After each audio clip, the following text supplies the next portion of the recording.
Drop it.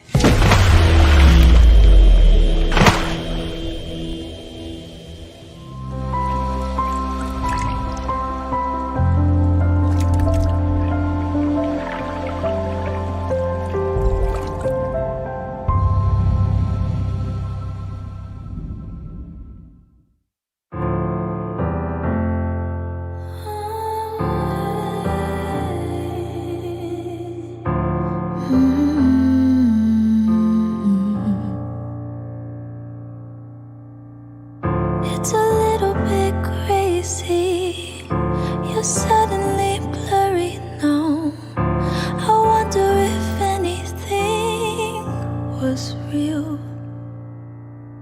All our history's hazy, like driving in the pouring rain. Are we in too deep to heal?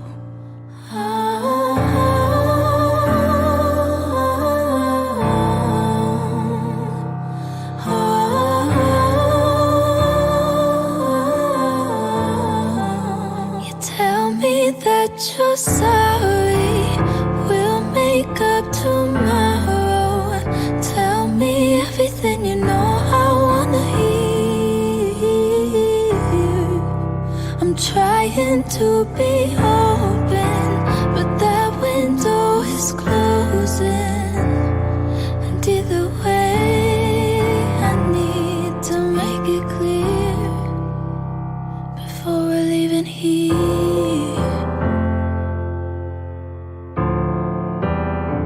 Before we're leaving here.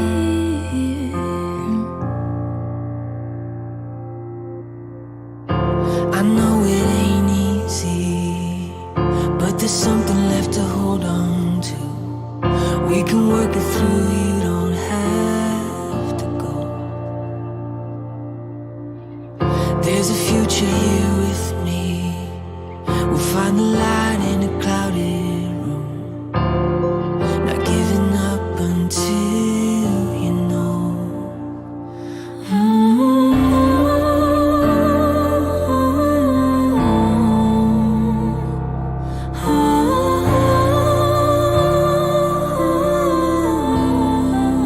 You tell me that you're sorry, we'll make up tomorrow. Tell me everything you know I wanna hear. I'm trying to be open, but that window is closing.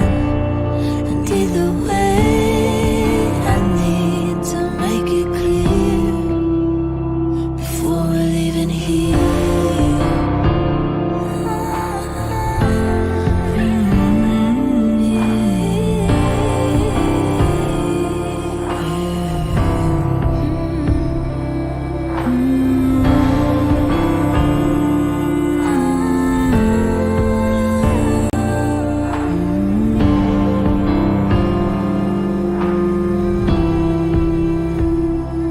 Either way, I need to make it clear before we're leaving here.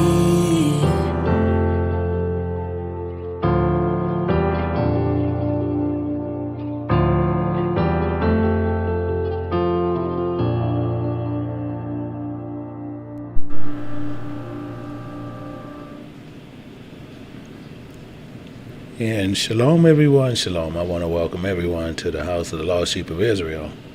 And today, I just want to make sure. I just want to do a quick mic check. I want to make sure people, not with phones, but people on the actual PCs they looking at it from their television. If it's coming through pretty good, if you just can put a yes or no, I appreciate it. Not the ones with the phones, because I do know people be on phones and the audio could be a lot different. So I mainly want to check and make sure the people on the systems are good. And I do appreciate it. I see that it is good. So what we're going to do, we want to just go through and And we have a lot of ground to cover today, and we really want to make sure that what is happening is with this one thing of worship. Worship, as what we looked at last week, we looked at and took a deeper look at Lord's many and God's many. And many of us and other people have worship things like the triune God, and we worship wood and stone and animals and paintings and objects. In doing even crazy things as such. But what we did last week, I just want to make sure that we are together on all this. We're going to look over here, and I want you to see right in this middle section, we're going to look at Wisdom of Solomon chapter 14 and verse 15. And it says, for a father afflicted with an untimely mourning, when he had made an image of his child soon taken away. Now honor him as a god, which was then a dead man, and delivered to those that were under him ceremonies and sacrifices. This is where the issue is, because we got to go deeper into from what we did last week. We got to go a lot deeper and really find out what is going on with us.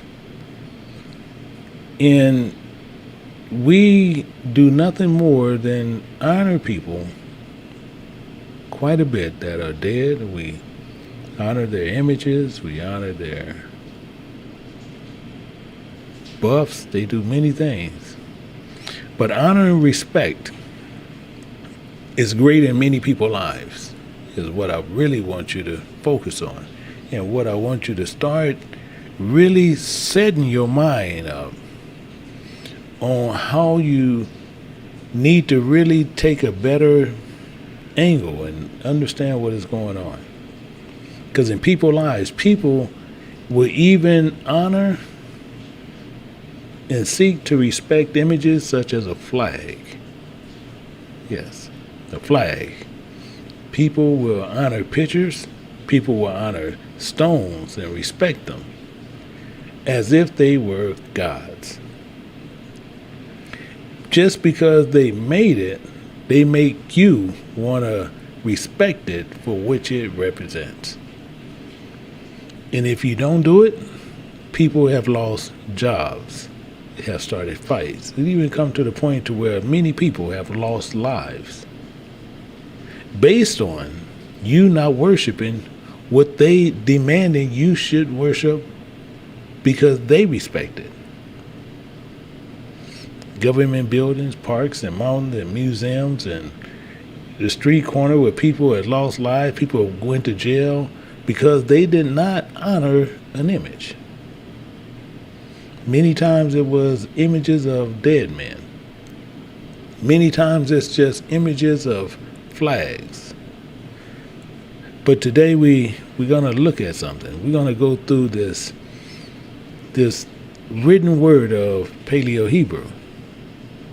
Now, it's normally just called Hebrew, but it had to switch over to where we always make a distinction with Paleo, because people would say modern Hebrew, which is technically just Yiddish. So I like to keep that distinction there. But we want to understand, what do the actual Paleo-Hebrew word mean with worship, to where we can understand it, to where we can actually find out what it means, to where we won't fall in the trap of worshiping something that we should not be worshiping. Can we see people fall into worship in many different ways? Yes, 100%. Because people can fall into worshiping money. People can fall into worshiping cars. People can fall into worshiping houses and planes and clothes and images and stone. So we have to do a self-evaluation and see what do we actually worship or things as such.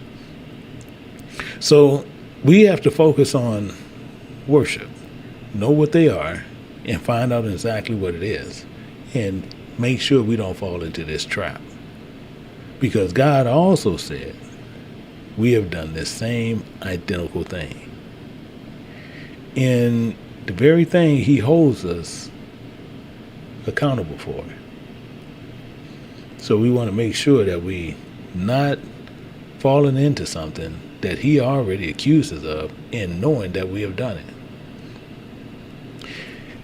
A few things some of us might have worshiped and we might have did it unknowingly. But I want to show you something. We want to look at this, and we want to look at it a lot closer. Let's look over here in this top corner all the way to the left. And we're going to start it here at verse 7. And it said, including the Spirit of God said unto Moses, Go, get thee down, for thy people, which thou broughtest out of the land of bondage, have corrupted themselves.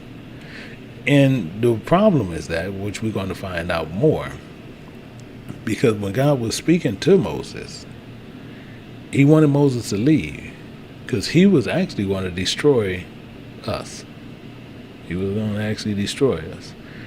And the point is, we're quick to point blame, and we never look in the mirror on what we actually do. Because as soon as we think that God is not looking, we quick to switch and put the fix in on something else. We sit there and we seen things that God done. We have witnessed God doing things. But no matter what, as soon as we think he's not looking, we'll switch it. And this is what this is getting into. Look at verse 8, and it says, they have quickly turned aside. They have turned aside quickly out of the way which I commanded them, and they have made them a molten calf, including worshipped. The focus of everything. They worshiped it and sacrificed thereunto, and said, These be the gods, O Israel, which have brought us up out of the land of Egypt. This is where our problem is. So we cannot say we have not done such things, because it's showing you right here. We literally done this. Our forefathers have done this. So I want to show you something which, even when you go back in verse 6, you'll see what they even did and how they did it. Let's look at this. In verse 6, it says, And they rose up early on the morning, on the morrow, and offered burnt offerings, and brought peace offerings, and the people sat down, eat and drank, and rose to play. So we want to find out a couple of things on what worshiping and all these things, because when it's saying you offered gifts. Burnt, you offered these living, and these sacrifices is the place. Now this part right here where it's talking about the sacrifice is not talking about a covenant, but it's talking about in place of. And the peace was the rest that it was looking for. So it really just telling you they offered.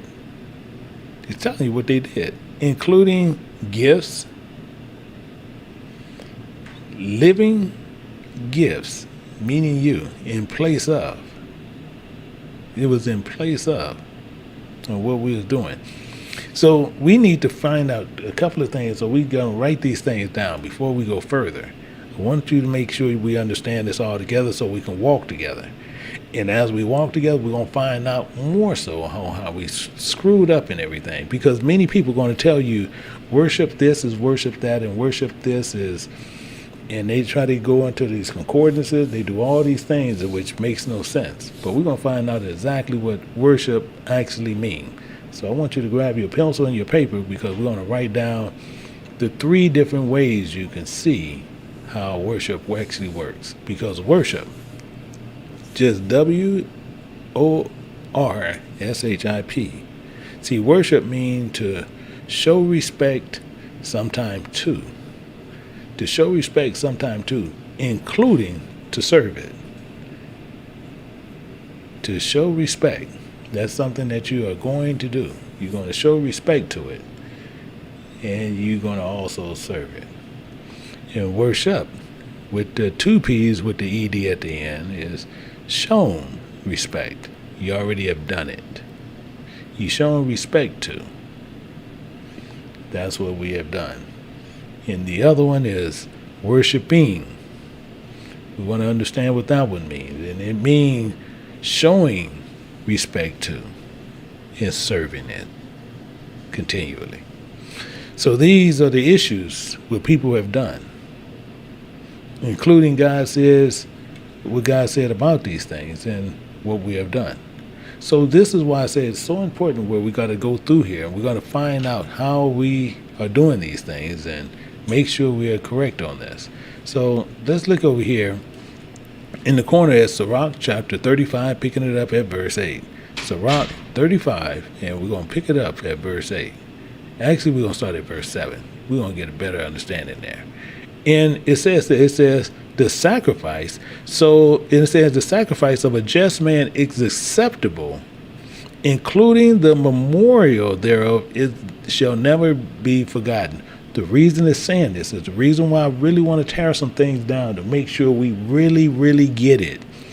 Is for the simple fact is we have a lot of new people that's coming over here, and most people are not used to the style or the understanding of precepts, as well as what words actually mean and how they function. So I just want you guys to bear with me, all the ones who normally hear. Just bear with us as we continue to go through here, because what this is saying, even here in verse 7, it says the sacrifice of a just man. So it's telling us right here, it's saying the established covenant in place of a just man is acceptable. The memorial is talking about the token.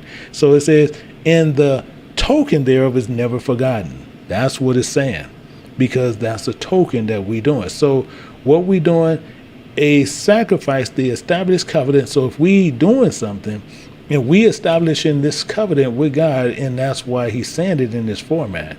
And we're going to see a couple of things and get a better understanding there. Let's just go through here and get a bit real clear understanding on why we need to do things a certain way and why he said the way he talks. And we're going to go to Genesis chapter 9. We're going to pick it up at verse 11. And he's going to show you how this actually works. It says, I will establish my covenant with you. Neither shall all flesh be cut off any more by waters, by knowledge of a flood of doctrine. Neither shall there any more be a flood to destroy the earth. Now, God was establishing a covenant with Noah.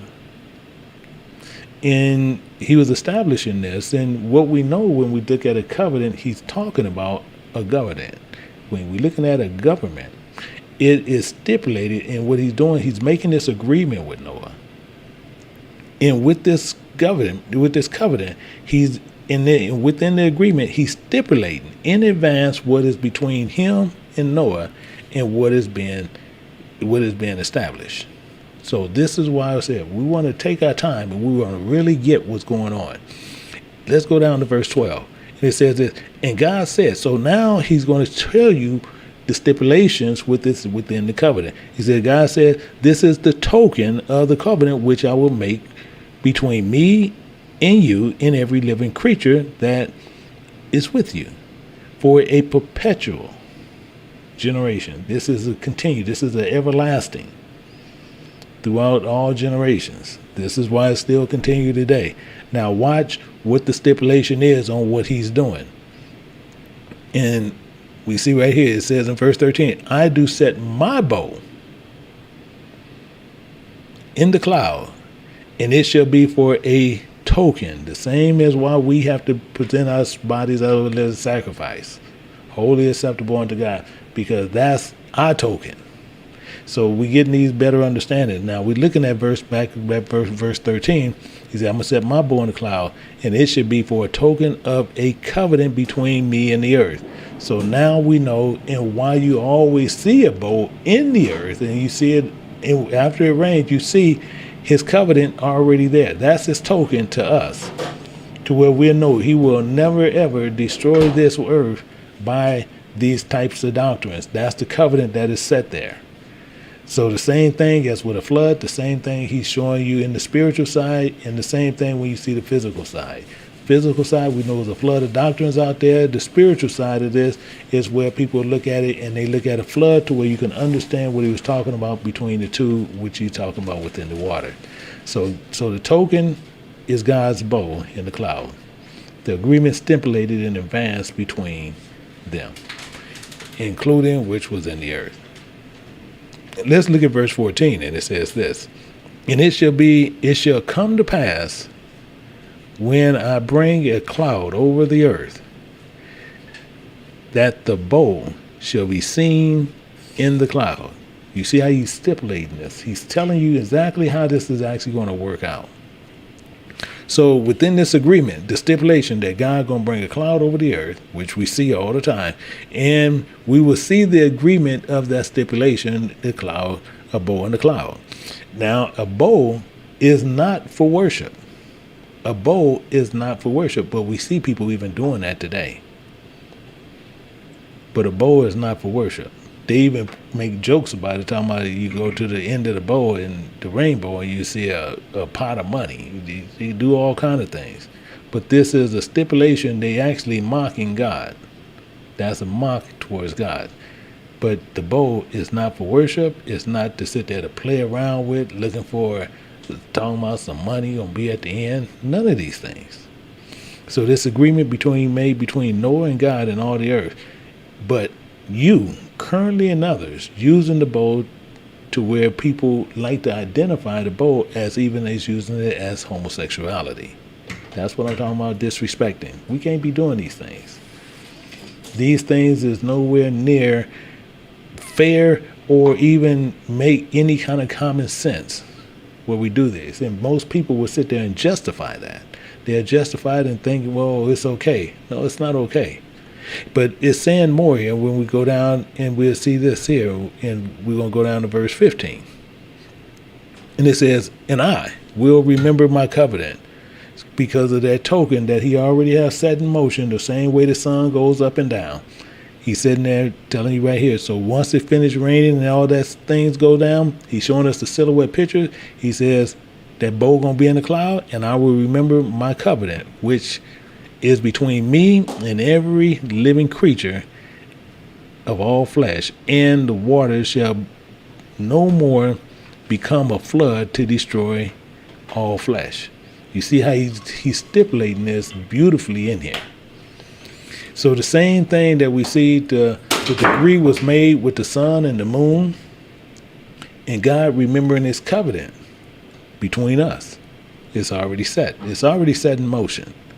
And we go down and we're going to look at it a little bit more here. We're going to pull up to verse 16. It says, and the bow shall be in the cloud, and I will look upon it, that I may remember the everlasting. Remember, he said it was perpetual. So now he's just telling you, he's making sure it's clear to you. He said this everlasting covenant between God and every living creature of all flesh that is upon the earth. So you see that perpetual. Well, we've seen that, which it was everlasting. He's actually clarifying that for us. Now this is being clarified for us. So now we know this, but we got to still know this is not for a thing where we worship. But watch how this continually works. It says, and God said unto Noah, this is the token of the covenant, which is the bow. And it says, which I have established between me and all flesh that is upon the earth. So God even said to Noah, the covenant was the bow that he could see, which was established. So now when we see back over here, we're going to go back over here to the corner again. And I want you to look at this. The sacrifice of a just man is acceptable. And it's a period. It's a full stop. And the memorial thereof shall never be forgotten. Why? Because the only time this man will be leaving is when he's dead. But it'll never be forgotten because his body was a living sacrifice, wholly acceptable unto God. Let's look at how this works out. And we're going to go back over here, and we're going to see this here, because we want that to be an everlasting covenant, meaning an everlasting covenant to the point of our lives. This is why I want you to make sure we clearly get these. Okay, we're going to look at Romans chapter 12, picking up at verse 1. We're in the middle section. It's telling, I beseech thee, therefore, brethren, by the mercies of God, that you present your bodies a living sacrifice, wholly acceptable unto God, which is your reasonable service. So that's why it's saying a just man. So we're establishing the covenant with God. Our bodies is the established covenant as a memorial, as a token. Our bodies should never be forgotten. Actually, let's go here. I want to take you here. We're going to make sure we concrete things in here to where we can really get what's going on. And we're going to go over here to Hebrews. We're going to pick it up at chapter 10 and verse 9. And we're going to look at this. And we're going to go to verse 9 and find out a little bit more. So it says, which was a figure for the time then present, in which were offered both gifts and sacrifices that could not make him that did service perfect, as pertaining to the conscience. What is this telling us? Because what we're trying to make sure of is one thing. Now we're going to drop down a little bit more, because when we offer in our gifts, we want to offer our body. We want to offer what is good. We want to offer what is right. And we're going to go right here, and we got to make a switch out. We got to make a switch out that is good. And here we go. Here we go right here. It says, then said he, this is what each and every one of us should be doing. Don't sit there and try to put it on another man. Don't try to do anything. You put this on yourself. And it says, then said he, you should put you, lo, I come to do thy will, O God. He taketh away the first, that he may establish the second. So we have to establish that second one. And we have to do this within our bodies. But let's make sure we don't get anything hairy or anything mixed up here. Because what we want to do, we want to establish this covenant by taking away the first to where we can establish the second. Let's look at something here. We're going to make something to where we're going to hold on to this. Let's go to the law, and we're going to see what the stipulation was in the law on this very subject.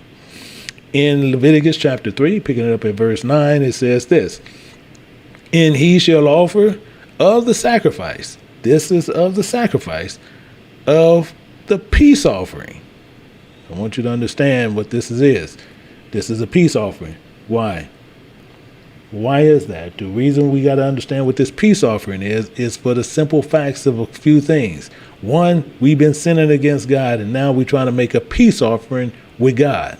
So we have to present that body, which was the sin. We have to offer that to him to make the covenant.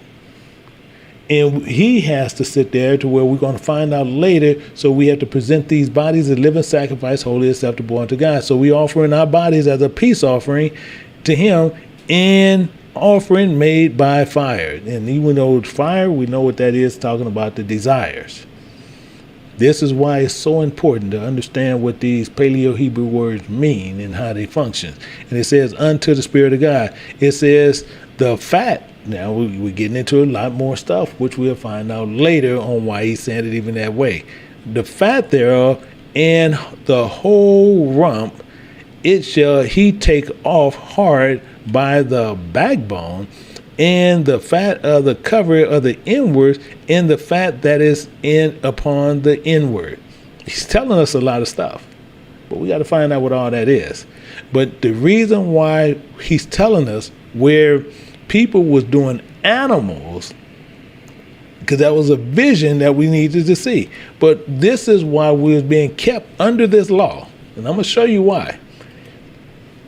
I'm going to show you why we was kept under this particular law. And most people don't know why, but we're going to find out why. We're going to look at Galatians chapter 3. We're going to pick it up at verse 24. Then we can explain some things to make sure we get it. So we're going to look at this at Galatians chapter 3, verse 20. It says, wherefore the law was our schoolmaster to bring us unto Christ, and we might be justified by faith, because he's telling us what we have to do. And we were seeing this thing all together, because it said you should lay upon the head of the offering and kill it before the tabernacle of the congregation, meaning you have to destroy the flesh. Each and every one of us must destroy the flesh. And it's telling you right here, now by no means, he had pleasure in this, because it was used as a schoolmaster for us to bring us unto Christ. It's telling us right there, wherefore the law was our schoolmaster, because the law was not made for a righteous man. Actually, let me show you this real quick. We're going to look at this real quick and get a better understanding on what this is talking about. Because we're going to look at 1 Timothy chapter 1. We're going to look at verse 9. It says, knowing this, that the law is not made for a righteous man, but for the lawless, the disobedient, for the ungodly, and for the sinners, for unholy and profane, for murderers of fathers and murderers of mothers, manslayers, whoremongers, for them that defile themselves with mankind, and men stealers, and for liars, for perjured persons, and if there be any other thing that is contrary to sound doctrine. He's telling us right up front. So this was to bring us unto Christ, so we can be justified by faith and not by fleshly works. And we're going to see in verse 25, it says this. It says, but after that faith has come, we are no longer under the schoolmaster. Now you're not going to be justified anymore by sitting there saying what you didn't know to bring you under Christ. Because we can't sit there and keep continually killing animals, talking about thinking we're going to be justified for what we was doing. Think about that. We're going to keep sinning, and we're going to keep doing the same identical thing and thinking that it's all fine, well, and good. And it's not. Because when you sit there and you look at these things, we'll see even more so why we will have problems. Let's look at this in Hebrews chapter 10, and we're going to pick it up at verse 1. It says, for the law having a shadow of good things to come, not the very image of those things, which can never of those sacrifices, which was of the flesh, which they offered year by year, continually make comers unto perfect. They wasn't going to make you, they were schoolmasters. They was teaching us what we need to do. That's what they was doing. But you have people even doing it today, talking about, oh, when we go into the kingdom, we're going to be sacrificing animals. No, that's silliness. That's stupidity. The same as you see in people going out, they sacrificing these animals even today, thinking they sacrificing unto God. That's idiocy. These things was done to be a schoolmaster to which we have to offer. Watch what it says here in verse 2. It says, for then would they not have ceased to be offered, because that once worshipers once purged, meaning talking about being purged of those sins, should have no more conscience of sin. It's telling you right here, clear as day. It says, but in those sacrifices of those sacrificing these animals, it's telling us there is a remembrance again made of sin every year. That's why it was our schoolmaster, not for us to continually do these things. It was established that way. So we was kept under the law to see what we can see physically, to where he can pull us spiritually. That's why he can bring us under Christ, and we can be justified by faith. But we can see physically, because spiritually we couldn't see it. But physically he can show it to us. So he showed it to us in the flesh, to which we can see what we was doing. And that's how he was establishing us.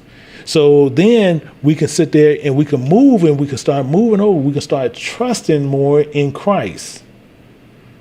Then we can truly say, I have removed animals and take them away. And then we can present our bodies as the sacrifice to establish the second covenant with God. That's what that point was. That's people talking about that's a new law. No, he was showing us this all the entire time. That's why he said he had no pleasure in that. It tells you right there in Hebrews chapter 10, verse 4. It says, for it is not possible that the blood of bulls and of goats should take away sin.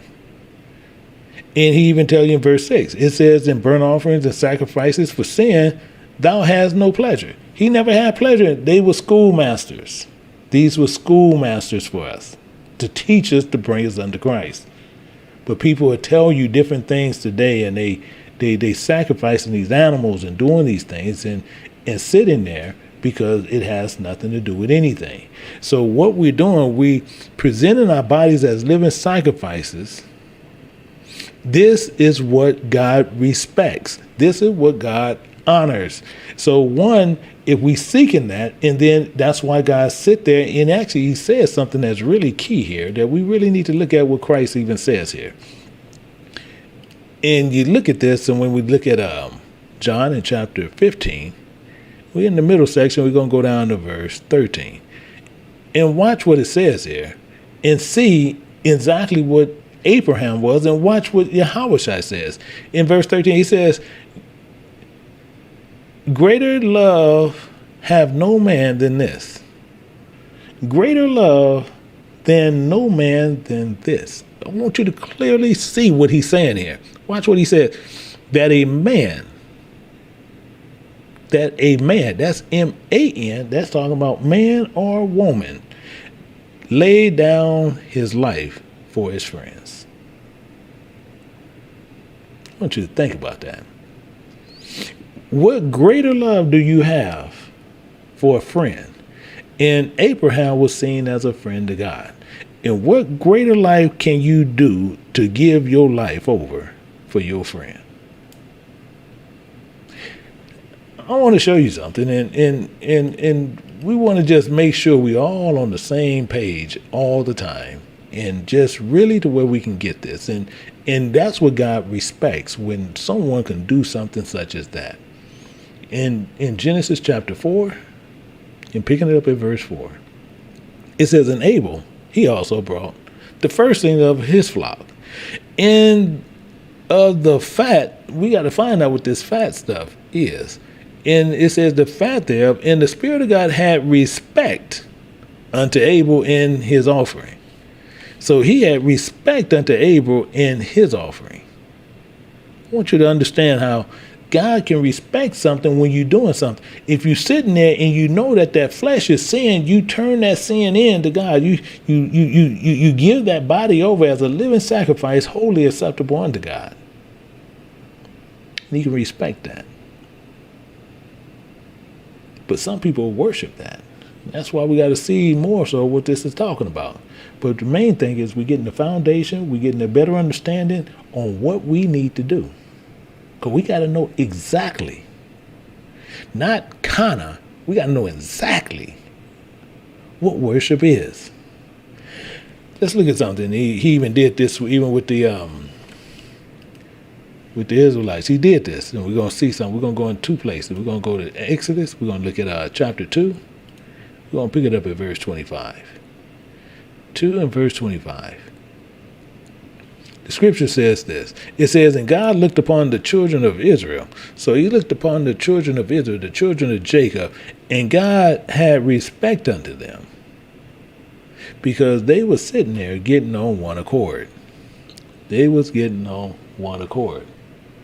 So this is what we got to remember, as well as when we go back here and back to Genesis. When we get in Genesis chapter 17, we're looking at this at verse 1 and 2. It says, and when Abraham was 90 years old, he was 90 years and 90, the Spirit of God appeared unto Abraham and said unto him, I am the mighty God, the Almighty God. Walk before me and be thou perfect. And this is what he requires of each and every one of us. And he says this. Watch what he says here. So we have to walk before him perfect, meaning we have to walk according to God. Not walk according to us. We have to walk according to God. Not walk according to us. Walk according to God. And he's telling you, if you're going to walk according to God, you're going to walk perfect. Perfect. And watch what he says this in verse 2. It says, and I will make my covenant between me and thee, and will multiply thee exceedingly. So he's going to make a covenant with Abraham. Now that covenant, we're going to see what he make with Abraham. He got to give Abraham a token. He had to give Abraham a token. So he's telling, he said, I'm going to make a covenant with you, and I got to give you a token. The same as he did with Noah. The same as you seen later, which we was required to do. Our token was our bodies. The same as he has to give Abram a token. It's according to the law. Let's get a little bit more. Let's go down to verse 19. Because I want you to understand really what these tokens are, to understand what we're worshiping. So let's look at this in verse 19. And we're going to see what he does here. And Isaac was the token. And it says, and God said, Sarah, thy wife, shall bear a son. Indeed, in works, because that's all indeed mean. In works, gonna bear a son. And it says, thou shalt call his name Isaac, and I will establish my covenant with him for an everlasting covenant, including with the seed after him. You see how he just worked this out? He's given him the stipulations as he did earlier with Noah. You see the stipulations within the covenant. This is what's going on. He's got to fulfill this with them.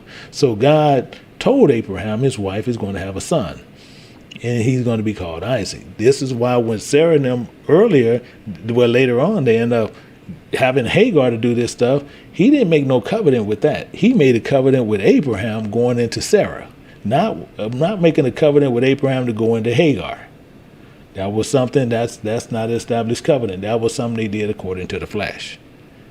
So that's why I'm saying we got to really get this and understand what's going on here. Now watch what happens. It's going to get a little bit better. And it says, and as for Ishmael, I have heard thee. Remember, I have blessed him and will make him fruitful and will multiply him exceedingly. 12 princesses shall he beget, and I will make him a great nation. So he's telling Abraham, don't worry about him. I'm going to take care of that. You made a mistake, but I'm going to straighten it out. You see how he's doing this? You made the mistake. I'm going to correct this. But you did make a mistake. But I'm going to correct that one. Watch what goes on here. And he says right here in verse 21, he says, but my covenant. You see how he's going right back to my covenant. It wasn't with Ishmael. My covenant will I establish with Isaac. You see that? Not with Ishmael. Ishmael had nothing to do with it. It says with Sarah should bear, not what Hagar gonna bear or what she bear, unto thee at a set time in the next year. He's telling me I'm gonna return and I'm gonna do this. So he told him don't worry about that. But what we have to really get is understand when God has a set time by God. This is why we see even with Jacob, he established a covenant with him. Now, you don't see in there where you see an established covenant with him and Isaac. You don't see that. Isaac was a token. Isaac was a token. Isaac was a man of God, 100%, but he was a token of God. He was a promised token to Abraham from God. That's a beautiful thing to be a token from God. And that was in Isaac. Isaac was a token that Abraham seen. He can look upon it and look right at it. Now, Jacob had to establish this covenant with God. And he had to do it on his own will. This is how this works. It don't work no other kind of way. This is how it works.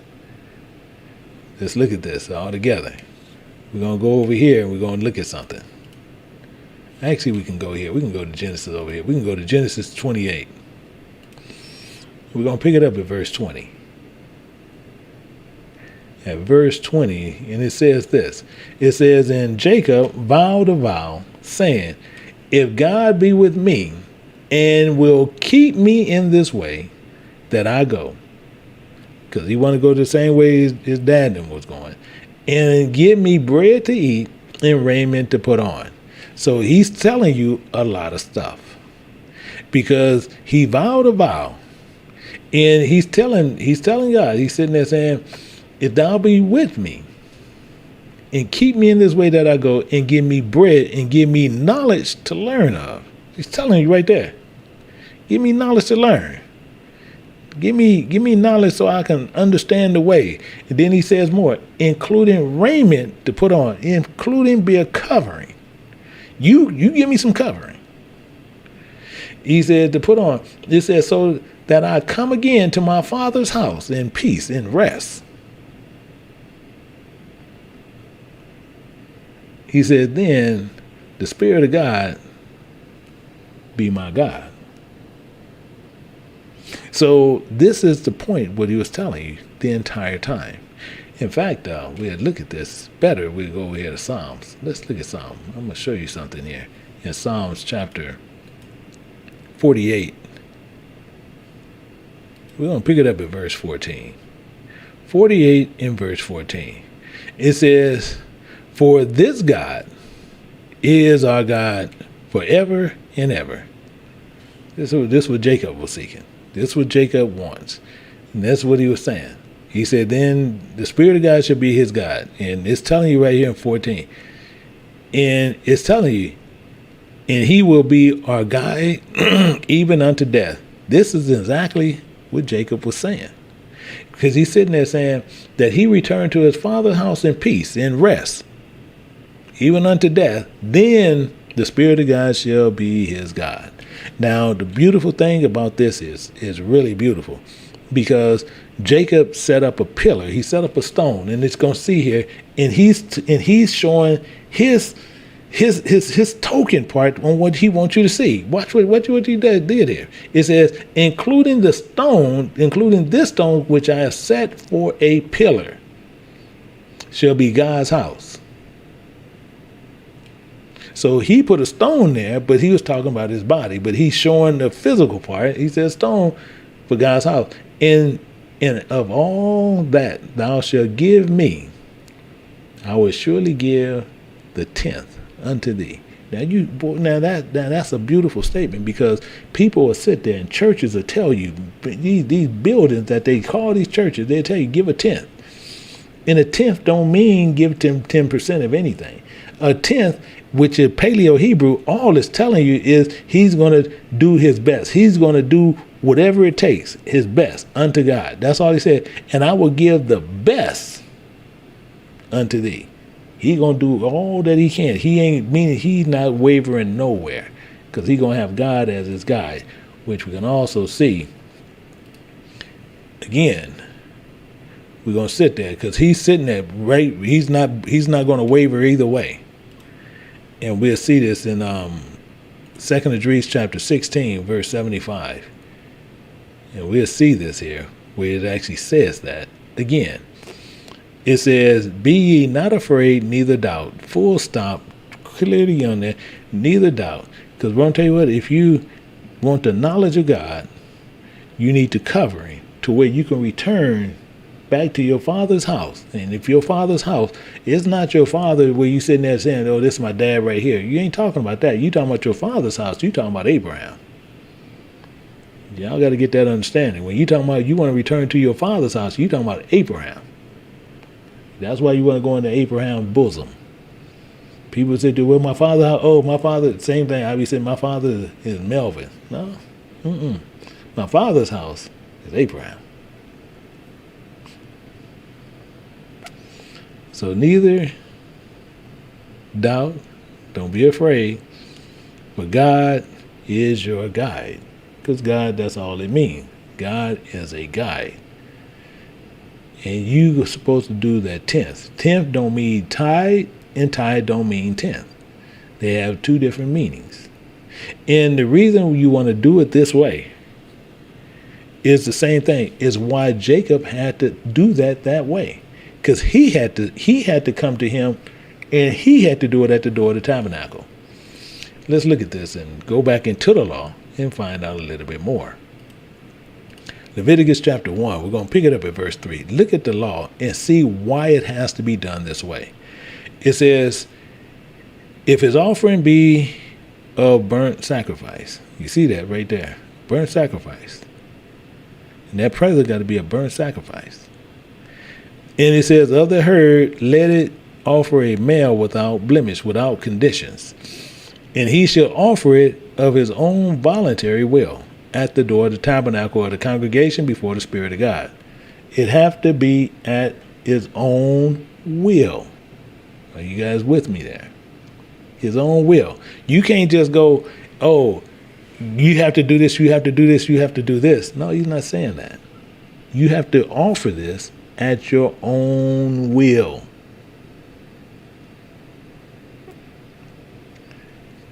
Isaac clearly was a token, but Jacob had to sit there and understand what was going on, but he had to offer his at his own will.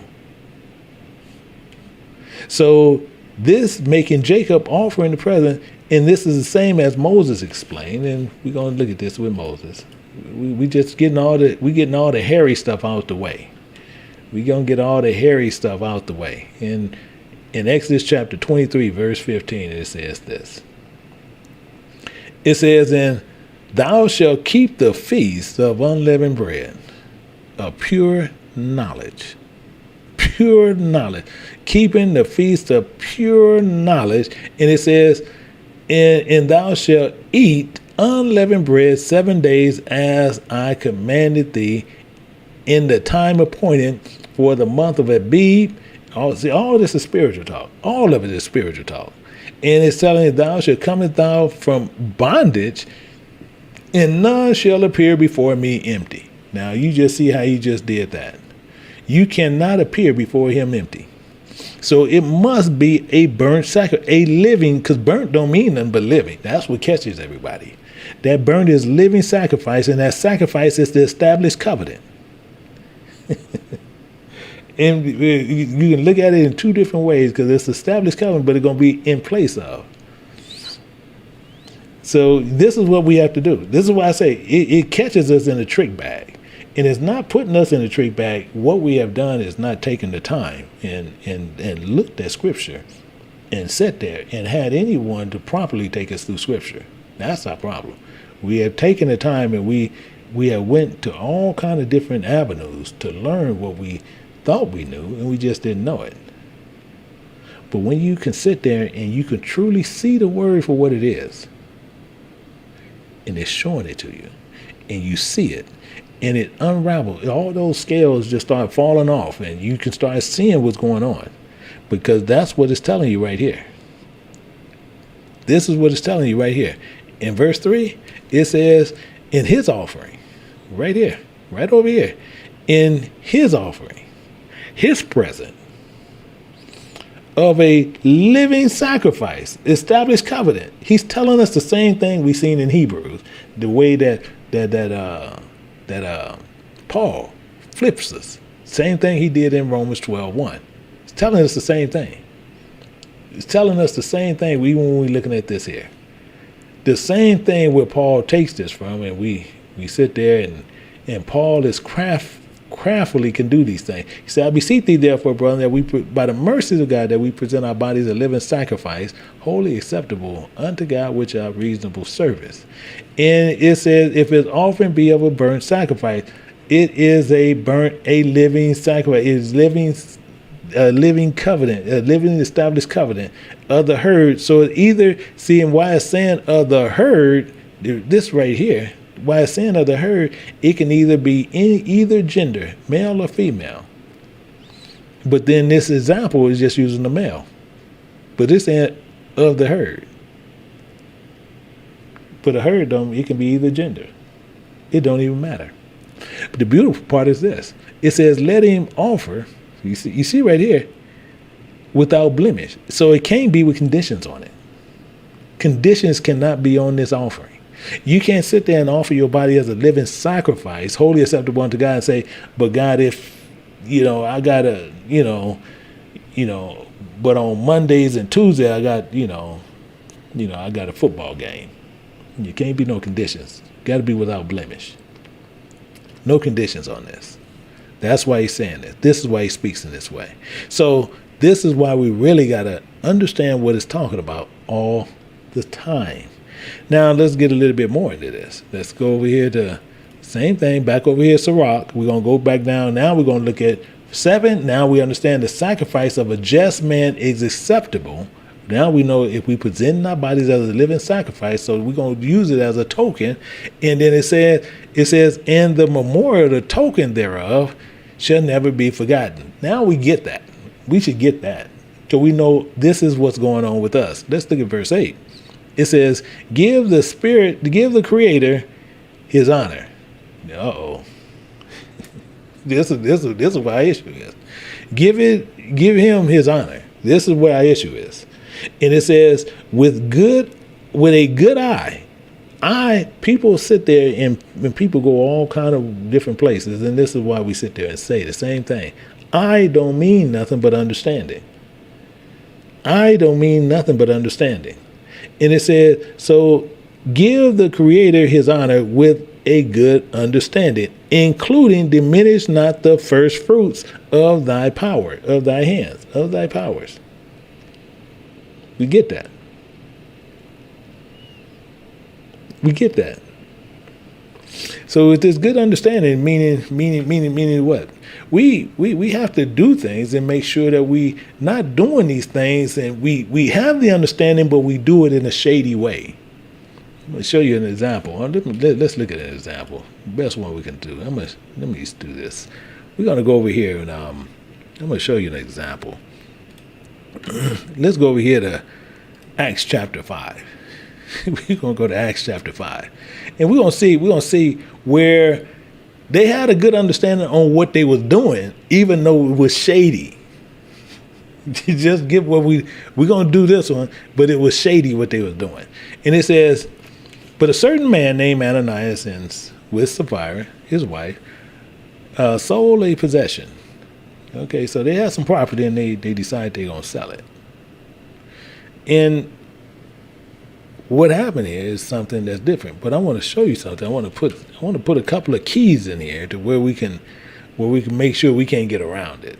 Now, I like to make sure we can't get around stuff. And we're going to look at this in Matthew chapter 19 in verse 21. Matthew 19 in verse 21. And it says this, and Yahushua said unto him, if thou be perfect, go sell that thou hast and give it to the poor, and thou shalt have treasure in heaven, including come follow me. Now we can't get around stuff. So they sold a possession. They sold. And just as we do. So we don't want to get this mixed up. Now we got a problem because these things have been taught temporal things. Then we taught that temporal things should be just temporal things. But those things is taught that temporal possessions are nothing. But we'll sit there and we'll store up temporal things. See, we'll store these up. Besides sitting there, selling them off and not caring about them, and we can have treasure in heaven, we don't do that. We take these same temporal things and we're going to keep them. in not putting the poor, in the want and all this stuff, because that's what the main thing was. Because you have poor want those things too. They want knowledge also. So he's telling you, you give that to them. You have the knowledge, you can give it. You can give them the knowledge. But the same thing is, and you can have wealth in heaven, but most people are going to store them up. I got the knowledge. I'm not going to share it with no one. So showing those things are nothing. However, Ananias and Sapphira did not see it that way. They're going to keep some of the money back. They're going to keep some of the wealth back. They're going to keep some of the knowledge back. Just keep that in mind. Watch what happens, and you're going to see what they did. Verse 2, it says, and kept back part of the price, his wife also being privy to it. They said that they were scheming outside. Okay, well, when we get in there, we're only going to say we sold it for $1,000, but we're going to tell them we sold it for $450. We're going to keep the rest.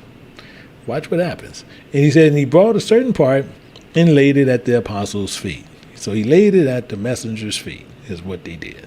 Watch with verse 3. But Peter said, Ananias, why have Satan filled thy heart to lie to the Holy Ghost? He ain't lying to Peter. He's lying to the Holy Ghost. Why have you filled your heart and you decide you're going to lie to the Holy Ghost and keep back part of the price of the land? He's asking a straight out bona fide question. A bona fide question. Now, same thing is, watch, I'm going to go down to verse 8, but we're going to come back up. But I'm going to go down to verse 8. I want you to see something, because we're going to see this here. In verse 8, it says, and Peter answered and said unto her, tell me whether thou sold the land for so much. Because now you'll see later, Peter was playing two between the middle, because once he got the husband, he asked the wife, hey, tell me how much you sold it for. And she said, for so much. So this was a whole scheme. This was a scheme. This is why when you get in trouble and the police have put one person on one end of the town and put the other person on the other end of the town, then they ask you the questions. You can do all the private you want to. Their questions are going to come out different. And you're going to get caught up. That's why they even do that. So this is what's going on here. So now let's dig a little bit more. It says, while it remained, was it not thy own? So mainly what this is really saying is this. When you sat there and they sold that property for $1,000, and they said, well, we're going to go in there. We're only going to give them $500. And Peter, ain't nothing Peter can say. Ain't nothing the Holy Ghost can say. And you sit there and say, you take it in there. And you say, I'm giving you $500. And you're going to say, well, what about the other part? Well, yeah, the $500, yeah, we decided we're going to keep it. If you sow little, you receive little. That's the only thing he could tell you at that point. But the point is, they said this is what all they sold it for. They lied. When all they had to do was sit there and say, we sold it for $1,000, but we're giving you $500. We're giving you $500. We could sold it for $1,000. We're only going to give you $2. It's up to them. But it was still in their power to do what they wanted. But they're going to lie. He said, was it not in thy own power? Why have thou conceived this thing in thy heart? And you see it says, thou hast not lied to men. You ain't lied to me, dude. Peter, you ain't even lied to me. But unto God. And they tell you, and Ananias, hearing those words, fell down and gave up the ghost, in great fear on all them that heard these things. This is the problem. We'll sit there because he was honoring that money as a god. That's why he kept back some of it. He was keeping that because that's his God. You can't serve God in mammon. It's impossible. You cannot do these things. But let's look at it a little bit more. Let's look at it a little bit more. Let's go down and then we're going to see what it says here. Because as we know, God it says, the Lord, he honoreth a good understanding and diminish not the first fruits of thy hand. But watch verse 9. It says, in all thy gifts show a cheerful countenance, including dedicate thy tithes with gladness. Whew. See, this is where these buildings they want to call churches, they can't even deal with this. Because all gifts have to have a cheerful countenance with dedicated, that's set apart.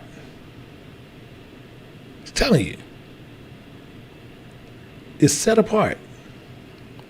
These tithes, these offerings, with gladness. With gladness. The reason why they can't use this, and I'm going to show you why. We're going to look at this. We're going to go to the second Corinthians. We're going to pick it up at verse chapter 9. We're going to go over here to verse 5. It says, therefore, I thought it necessary to exhort. And the reason why he's saying exhort, and he's saying to exhort the brother, and he found it necessary to exhort the brother. Exhort don't mean nothing to advise you. So he said, I found it necessary to advise the brother. That's all he's saying. Not saying nothing super complex. And he said to advise the brother that they will go before unto you and make up beforehand your bounty. Whereof ye had noticed before, that the same might be ready as a matter of bounty, and not as of covetousness. That's what Ananias then was just doing. That's what they just did. That just happened. But he wanted to advise them on this. Understand what's going on here. So he's advising them. But don't think, because some people is going to have respect to those things. And that's what they do. Many of us have respect to those things. Keep that name. Just keep writing respect down. Just keep writing that down, because we're going to find out something that's going to shock you. And we already seen respect is the same thing you worship, because you're going to respect what you worship. And you worship what you respect. And you sitting there, and most people are going to covet that. But let's look at verse 6. It says, but this I say, because he's advising us, he which soweth sparingly shall reap also sparingly. Actually, we were just talking about that. You give a little, you're going to get a little. It says, which soweth bountifully shall reap also bountifully. He's advising you. Meaning the same thing is what's going to happen here. In verse 7, and he's telling you what's going on. He says, every man or woman, M-A-N, according as he proposed in his heart. So let him give. Not grudgingly. See, Ananias then was giving grudgingly. That's what they was doing. They was giving grudgingly. It says, or of necessity. This kills any building that they want to call a church building. That kills any church. Any place. Because as soon as they sit there, you can't give a necessity. You cannot give for a mortgage. You can't give for they want to have a paint day. They want to paint the fence. They want to paint the building. They want to paint the concrete. They want to change a toilet. Whatever they want to do, that's a necessity. You cannot give for it. Showing you even more so, which is a hook on any church building. Only a devil would try to untwist this and try to tell you another way. Well, you can still do it, just not in this way. No, it don't say it. It says you can't give a necessity. That's a blanket statement. That's not sitting there with conditions. That's a blanket statement. If it got conditions on it, it would have said it. But it says you cannot give of necessity. And it's telling you more so, proposing hard give. It says God love a cheerful giver. You see, that's what this is saying over here. You see, that's why it's saying this over here. And thy gifts is cheerful countenance. See, and to show you even more, just make sure we're going to get something right. In Matthew chapter 11, verse 30, and why he says this. Let's look at this. In verse 30, it says, from Christ, it says, for my yoke is easy and my burden is light. My yoke is easy, my burden is light. Not light where we need to do this or we need to do that or we need to buy this, we need to buy that. No, his yoke is easy. So you yoke to him, his burden is light. But it gets more. Verse 10, it says, give unto the Most High according as he hath enriched thee. This is beautiful. And he's telling you to where you give to the Most High as he has enriched you. He has made you rich in knowledge as with wealth, not as with man. He made you rich in knowledge as with wealth in knowledge.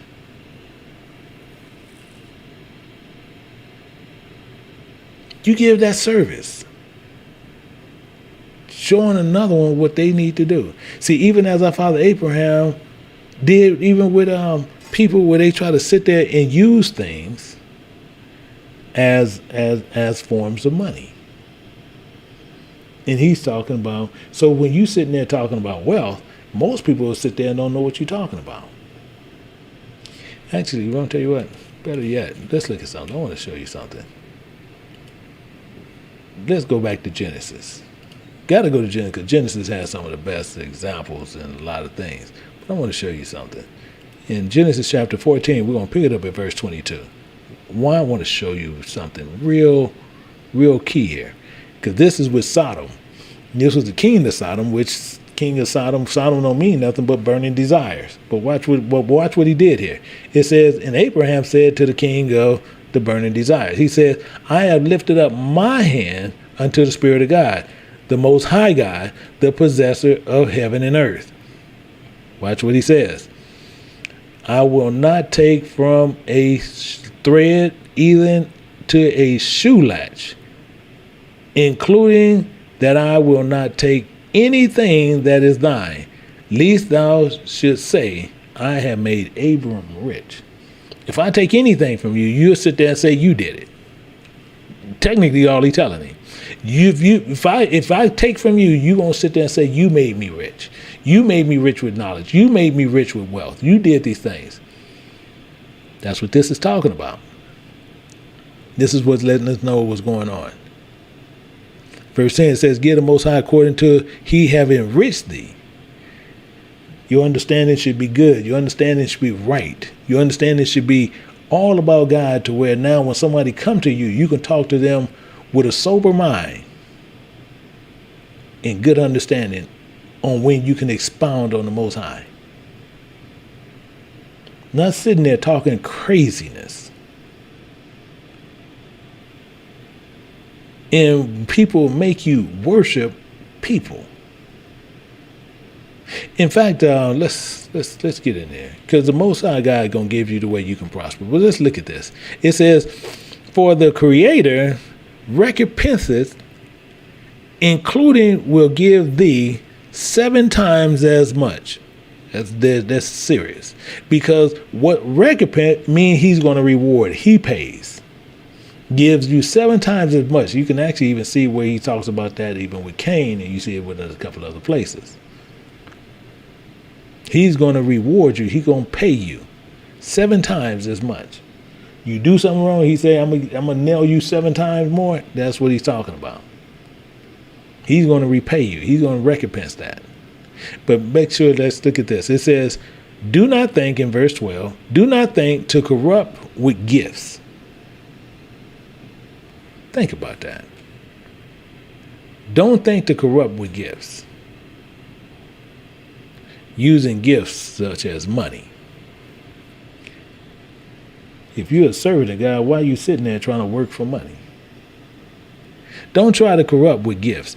For such he will not receive, and trust not the unrighteous sacrifice, because it's an unrighteous sacrifice. It says even more, for the Creator is judge. He's the teacher. And with him is no respect of persons. You see how you got this? For the Lord is the teacher. He's the teacher. And with him is no respect of persons. So if we have looked at these things and putting these devotions up, these idols of people, we worshiping them. But he already said, don't you be respecting flesh. This is what we was doing. Because it'll blind the eyes of a wise man. All you have to do is give them, and they respect money. And people will whore themselves. And people go laying money before their feet and treating them people like gods. This is the whole problem we have with worship. Because we got to dig deep into this. And we get in the logistics of what's going on. And the same thing as he said this here. We're going to look at something here. And get a foundation here. Exodus chapter 23, verse 8. It says this. It says, thou shalt take no gift. He already said it. Do not think to corrupt with gift. Thou shalt not take no gift, for the gift blindeth the wise and pervert the words of the righteous.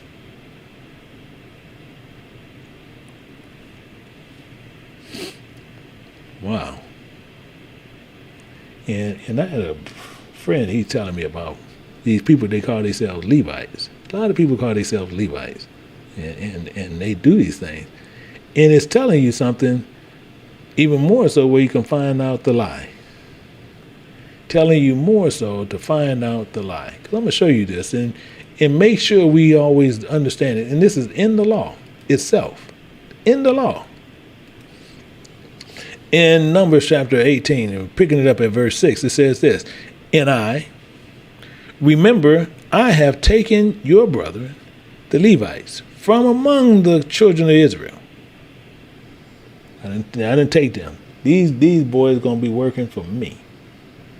These boys is going to be doing stuff for me to assist you. Watch what he says. From among the children of Israel, to you they are given. I know you see this here. They are given. See, to you they are given as a gift for the Spirit of God to do service of the tabernacle or the congregation. Now, just like I said, just like all of us will say, I don't know what I am. All I know, I'm one of the Israelites. I'm one of the prospects. I don't know what I am. I'm doing this service, but I don't know what I am. I'm not going to sit there, I'm a Levite. I don't know what I am. He made that known to me, which I know I don't have that kind of clout. All I know I need to do is just do my job. Get my penny, be happy. But he's sitting there telling you, right clear as day right here. These people who was in the tabernacle is doing work for the congregation, those are Levites, to do service. And they are a gift. So let's look at this a little bit better. Let's look at this a little bit better. And you got a whole lot of them out there calling themselves Levites and they all getting paid. So that lets you know that they ain't it. But in Jeremiah chapter 3, verse 15, it says this, makes it sure it's clear again. He's telling you, he says, I will give you pastors according to my heart that will feed you with knowledge and understanding. They doing service of the tabernacle or the congregation. They doing service of the tabernacle or the congregation. You following this? Remember, I have taken your brother the Levite from among the children of Israel. To you, they are given as a gift. Mean you don't pay for gifts. You don't give gifts money. To do service of the tabernacle or the congregation. I will give you pastors according to my heart, which should feed you with knowledge and understanding. So he's making it completely clear here on what they are. Because they're a gift. They are 100% a gift. So the same thing is, it tells you right here in Ephesians chapter 4, picking up at verse 11. It says, and he gave some, so he going to tell you, I'm giving you these Levites. I'm going to give them to you. They're a gift. They to do this service. And he gave some apostles. Some of them was apostles. Some prophets. They're a gift. You don't pay them. You don't give them a dime. Some evangelists. They to do service in the tabernacle. Some pastors.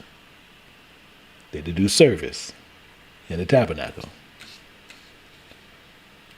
They to do this service in the tabernacle. Some teachers to do service in the tabernacle.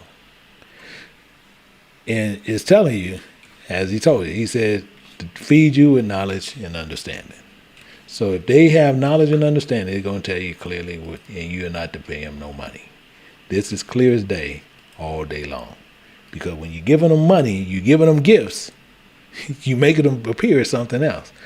And the same thing, making it clear what Peter even said in 1 Peter chapter 5, verse 2, it says, feed the flock of God which is among you, taking oversight thereof. You see how he's laying this out. Taking oversight thereof,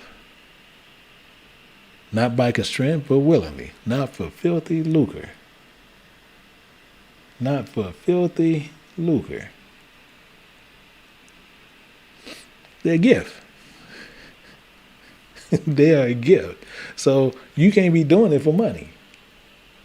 Because they're a gift. Tell you what, you men, you look at your wives. And you tell your wife, hey, babe, I need you to pay me for the ring I bought. Watch what she tell you. Watch what she tell you. She's gonna look at you like you crazy. This is the thing. So the problem is this. These men is to do the work of the ministry of God to God's people, to do service, not seeking money in the process, but many of them. This is where the problem is. We got a good understanding now. We have a good understanding now. We can move forward. So many are respecting money and not respecting the word of God. They came from God. So they use these instruments used to show respect. To show respect is worship. Worship is a sign of respect. See, people don't think people is worshiping people all the time. They worshiping people for certain reasons. See, people will worship people with money. They're not worshiping the person technically. Many times they'll worship the person because they have money and they know they can attach themselves to it. So they respect the money. They worshiping that. Some worship people with power. Some respect fame. They worship their fame. You see it today in all over in worship places everywhere. They worship their fame. And you'll see these things for many different reasons why it says you don't respect the person. In fact, let's dig a little bit more in this, and then we can dig some deeper down and get a better understanding on what's happening here. In Leviticus chapter 19, picking it up at verse 32, it says this. It says this, and this is going to hit a lot of people hard, but ask me, do I care?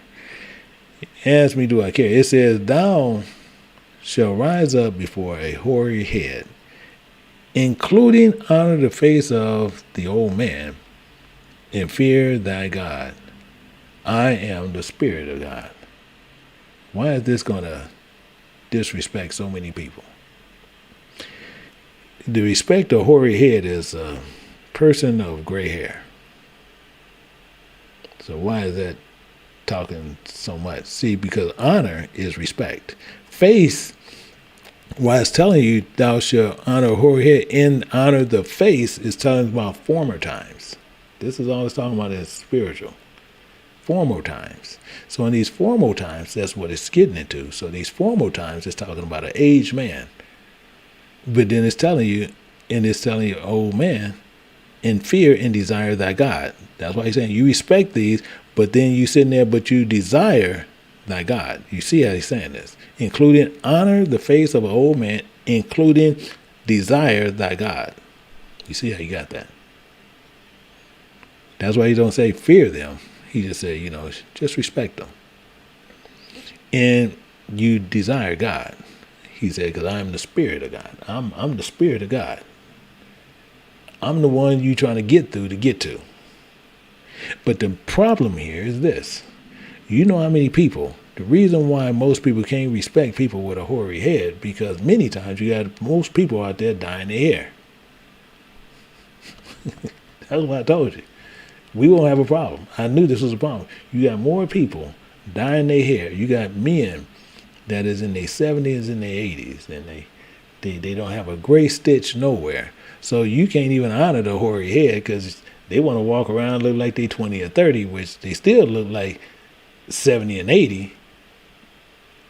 They still look the same, but the hair is just black. So what they're trying to do is cover up that honor, because that honor is the silver that is given that's shown to God. Because that's the honor, which most people call it gray, but that is not gray. That is actually silver. And if most people look at it, you'll see that color is silver. It's not gray. And that shows you what's going on. That shows you what's going on. And when you hiding that, you hiding the honor that God given you for people to respect, and you hide it. This is what I say. This is going to get a lot of people. This is going to get a lot of people. But we got to be covering, and we cover that up. This is the worst part. We cover that gray up because of shame. I got gray hair. Let me cover this up. Let me cover this up. And same I tell people, I had gray hair. I had gray hair all my life. And then I went on a little spurt just some years back. I dyed my hair 2 or 3 times. And I'm sitting there like, man, this is crazy. And stop doing it. And I sit there with people. And then when I was studying with Dr. Shaw, he showed me this, but I already had stopped doing it because I did it about two or three times. I did that. But I had told him about it, and he showed me this. You tell me what you think about that. I say, this don't look good. He said, no, I want you to tell me what you think about that. I said, but it don't look good. He said, no, I'm not going to let you get away with it. He said, I want you to tell me. How do you see that? How can you put that in your life? I say, that looked like if I dyed my hair back then, I was ashamed. The gift that God has given me with the gray. He said, you seen it good. He said, this is why you should not cover up what God has given you. God has given you the honor to get those grays. He's giving you the gift to look in the face of somebody to see former times. And you can appreciate them. And it's the same as you can show respect to them.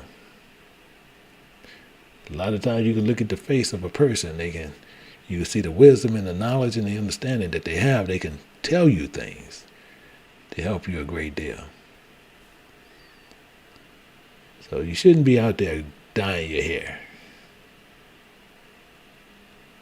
Because when you dye your hair, you're being ashamed of God. You can look at it any kind of way you want to. You can shame it all you want. You can sit there and, that's not why I do it. I do it. No, that's what you're doing. Because it's God who created you. And it's God who have allowed your hair to turn gray. to give you those gifts to where you can be honored, and you decide you're going to cover those up. So it's the same thing that we see, because it's telling you the same thing as what we do. We try to hide things, and it's the same thing we can do with God. So we'll do things in his absence as if he don't see it. So what we're trying to do, we're trying to please something that we shouldn't be pleasing. Actually, let's look at this. I want to show you something. We're going to go to Philippians. We're going to look at Philippians. And we're going to go over to chapter 2. We're going to pick it up at verse 12. And it says, "Wherefore, my beloved, my promised ones, as ye have always obeyed." Have we? See, that's the only reason I'm laughing, because have we obeyed? Have we always obeyed? So he's taking the notion that we have obeyed from Genesis up until this point. So we just take it that way. He said, as we were, not as in my presence, but now much more in my absence. Much more in my absence. Work out your own salvation with desire and trembling. Work out your own salvation. Meaning, we're not trying to be pleasing flesh. We shouldn't be out there trying to please flesh. Man, let me dye my hair. Let me dye this and dye my beard and dye this stuff and do this and do that. And a lot of people do that. A lot of people do. And we just want to keep that in mind. In Ephesians chapter 6, picking it up at verse 5, it says this: servants, because we're servants of God. That's what we're supposed to be. It says, be obedient to them that are masters according to the flesh. Most people don't even get what they're saying. See, our bodies are living sacrifice, wholly acceptable unto God. And we are not to be showing pleasure according to the flesh to people. That's what this is actually talking about. But you should be obedient as one being to Christ. That's all it's saying. But people sit there saying, well, this man he's over there. There ain't no man over no flesh. He ain't over no flesh. But you got a lot of fools to tell you that. It says, with fear and trembling and with singleness in heart, comparing as unto Christ. That's why he's saying it even in that way. Full thought right there. Full thought. But watch this. It says, not with eye service, comparing as men pleasers. That's why do you think he said this? Not with eye service as with men pleasers. You trying to sit there and please this nutcase who want to call himself a preacher, call himself a bishop, call himself whatever you want to call himself. We want to call ourselves, we're going to be obedient to them. But it says, but as servants of Christ, you see, as servants of Christ, doing the will of God from the heart, forethought. And you're not doing it with. So some men sit there, take for example, you might help somebody, you're doing something, but they thinking you being respect to them. Oh yeah, look at them. They bowing down. Yeah, they doing this too. No, you just being a servant of God. That's all you're doing. See, but the problem is we got to remember what we're doing. We're doing this service to God, not to them. Not doing it for eye service. So we got to remember even what eye service, what Adam did. And see, and this is where a lot of people are gonna find out it's a hard walk. Because a lot of people don't really understand when they respect flesh more than they respect God. So they worship in flesh more than they worship God, is what they're doing. So let's dig into this a little bit more and watch how this works. We're going to go to Genesis chapter 3. We're going to pick it up at verse 8, and we know that Adam was already talking to Satan. So what happened, and most of the people who already read the parable, they heard the voice of God coming. And once they heard the voice of God coming, after they had talked to him, God want to talk to him. Because they had did something which he told them not to do, in his absence. And it's telling you, they did that in the absence. Same thing Paul talking about. So just get a better understanding here. So what happened here, we're going to look at verse 8. And so they hid themselves. They put fig leaves around themselves and they hid themselves. But we're going to find out some stuff real good. It says, and they heard the voice of the Spirit of God walking in the garden in the cool of the day, and Adam and his wife hid themselves. Adam and his wife hid themselves from the presence of the Spirit of God among the trees of the garden. So when they heard this, otherwise they was learning from this serpent, learning all this sin from the serpent. But then they hear God coming. Now all of a sudden they try to get right. You see, do we see a problem here? Let's look at this. Let's go to 9. We're going to have a conversation. It says, and the Spirit of God called unto Adam and said unto him, where art thou? So the main thing is the Spirit of God called unto him. Why? They have obeyed a creature more than the Creator in the absence of God, as they do trying to fix it up later. This is what, just like I said, this is what's going on. Because we worshiping something, because in his absence, we think we can do something. We do this today. Actually, we can go right down to 12. So we'll go right here to Philippians chapter 2 and verse 12. It says, wherefore, my beloved, as ye have always obeyed, not in my presence, but now much more in my absence. But did we? See, that's the point. Did we? It says, work out your own salvation with desire and trembling. Did we? See, are we working out that desire? The issue is not giving respect to the voice of God. The problem is not being obedient to the voice of God. The problem is we're not worshiping God, which is respect. Let's look at this a little bit more. Let's go into verse 10. And we're going to see what happened. And it says, he says this over here in Genesis chapter 3, picking up at 10. It says, and he said, I heard the voice in the garden. I heard that voice in the garden. And I was afraid because I was naked and I hid myself. And he was afraid. But to really understand what it is, it's not a complex word for Hebrew, but it's just saying he was afraid. He was in fear. He was afraid, in fear, because they was naked of speaking to the serpent. But he's saying more. And they was not obedient to the voice of God. But when they heard the voice in the garden, they was afraid and they hid themselves because of disobedience. Watch what happens. Watch what happens. Verse 11. And he said, who told thee thou wast naked? Who told you you was in sin? Now we hitting a little bit of some deep wood ground. So I want you to stay close to me. I want you to stay close to me because we can walk through this. So stay close. Make sure your pencils are out because we want to stay close to this and get this all together. So he's asking this question. Who told thee thou wast naked? Hast thou eaten of the tree? Have you learned of the tree whereof I commanded thee thou should not learn? Have you did this? Have you shown respect unto this serpent?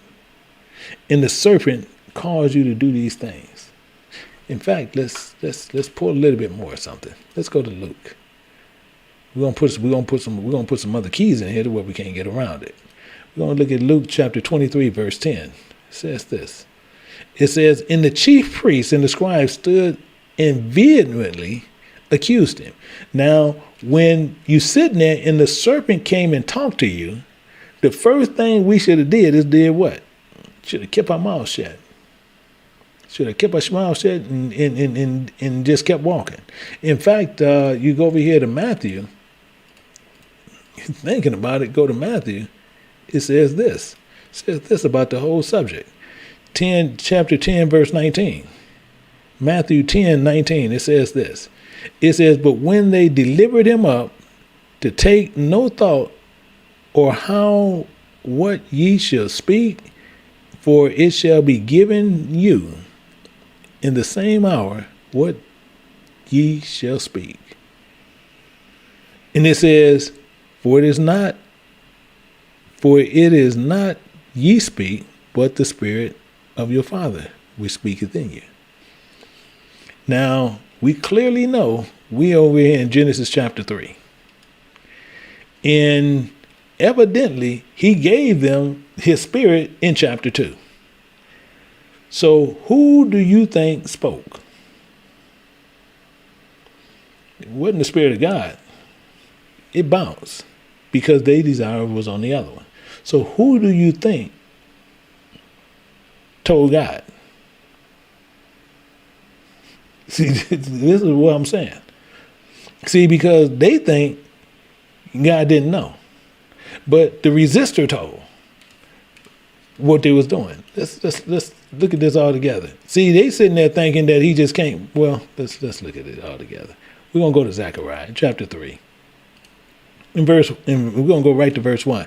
It says, and he showed me Joshua, showed me salvation, the high priest, standing before the angel of the Spirit of God. I'm telling you, we can't get around this if it falls on us. It says, and Satan standing at the right hand to resist him. Who you think told?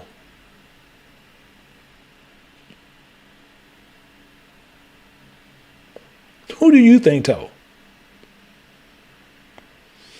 You don't think Satan told this?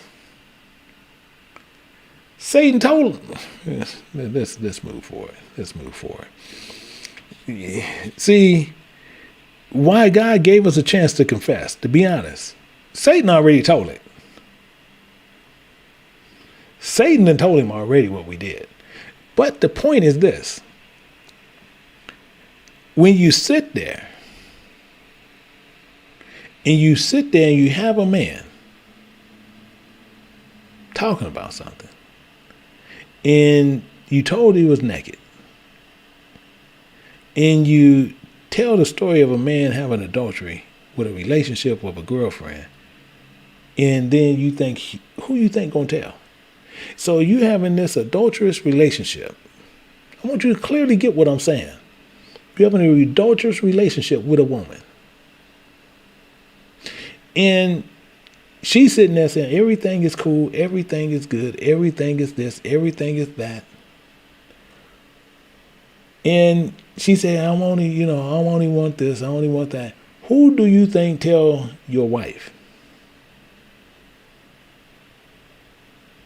that you having a relationship?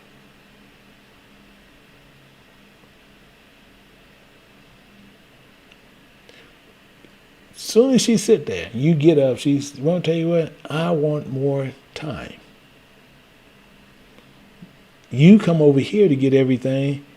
You need to give me more time. Who you think tell your wife? Who you think tells your husband? You need to give me more time. Well, that's okay. Let me throw a monkey wrench in this. See, Satan knows when it's time to sit there and your life is on the line, you're going to respect flesh because you worship flesh. You're not honoring God when it comes to your flesh. Actually, let's look at this all together. Let's look at this. We're gonna see this and watch exactly what we do. We're gonna see exactly what we do. And we're gonna go to Job. We're gonna go to chapter 2. Pick it up at verse 4. And Satan.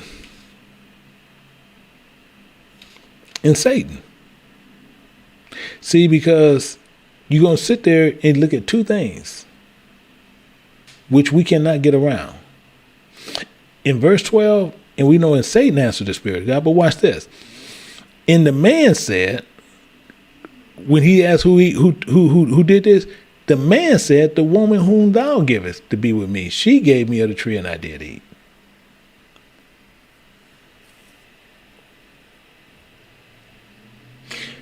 So you, to save skin. Now, the reason I'm even putting it this way, the way we can see it, you see men, they even show them on TV, they even show them in comedy skits and everything.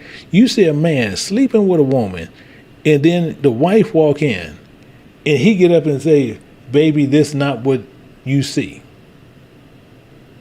Then you get fools, their friends talk, man, no matter what, deny it. Even though she's seeing you, deny it. It's not what you see.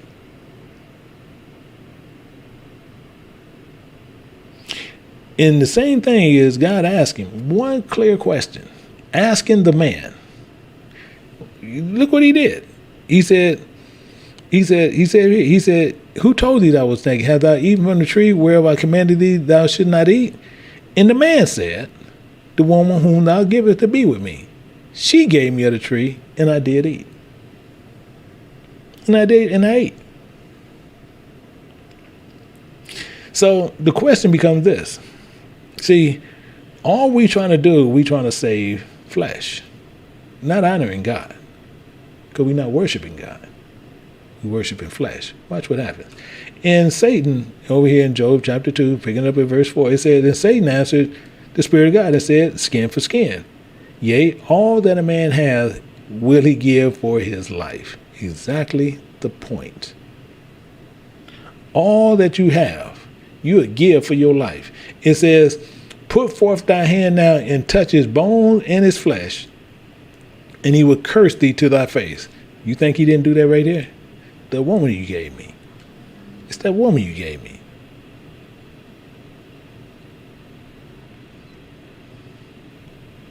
See, the thing is this. See, people always looking upon flesh, and that's what they're going to worship. But God going to always look upon the heart. That's what he checks. He ain't checking flesh, because he knows flesh is no good. Flesh will lie. Flesh will lie to you in a heartbeat. And we got to see all this when we go through some of these things. So when we do this and you sit there, oh, I'm this or I'm that, I'm this way, I'm that way. No. In 1 Samuel, in chapter 16, picking it up at verse 7, it says, but the Spirit of God said unto Samuel, look not on his countenance. Don't look upon his face. Don't look upon his flesh. It says, or the height of his stature, because I have refused him. I refuse flesh. I don't deal with flesh. It says, for the Creator seeth not man as man seeth. For man looketh upon the outward appearance. Exactly the point. Why do you think so many people walking around looking at those images, sitting there saying that's God? That gotta be God. Look at the image of it. It just looked like God. How do you know what God looked like? It says, but the Spirit of God look upon the heart. He look upon the heart. So the problem is this. See, when he asked the man, and this is the problem, what is also taught so incorrectly, it's unreal. So when he asked the man, what did the man say? The man said, the woman whom thou givest to be with me, she gave me of the tree and I did eat. Are you serious? So the Spirit of God talked to the woman, the female. We're going to see what happened. It's something different. So the Lord, the Spirit of God said unto the woman, he ain't talking to the spirit. He's talking to our spirit, which is from the flesh. He talking about us from the flesh. And he said unto the woman, what is thou hast done? And the woman said, and our spirit said, the serpent beguiled me, and I did eat.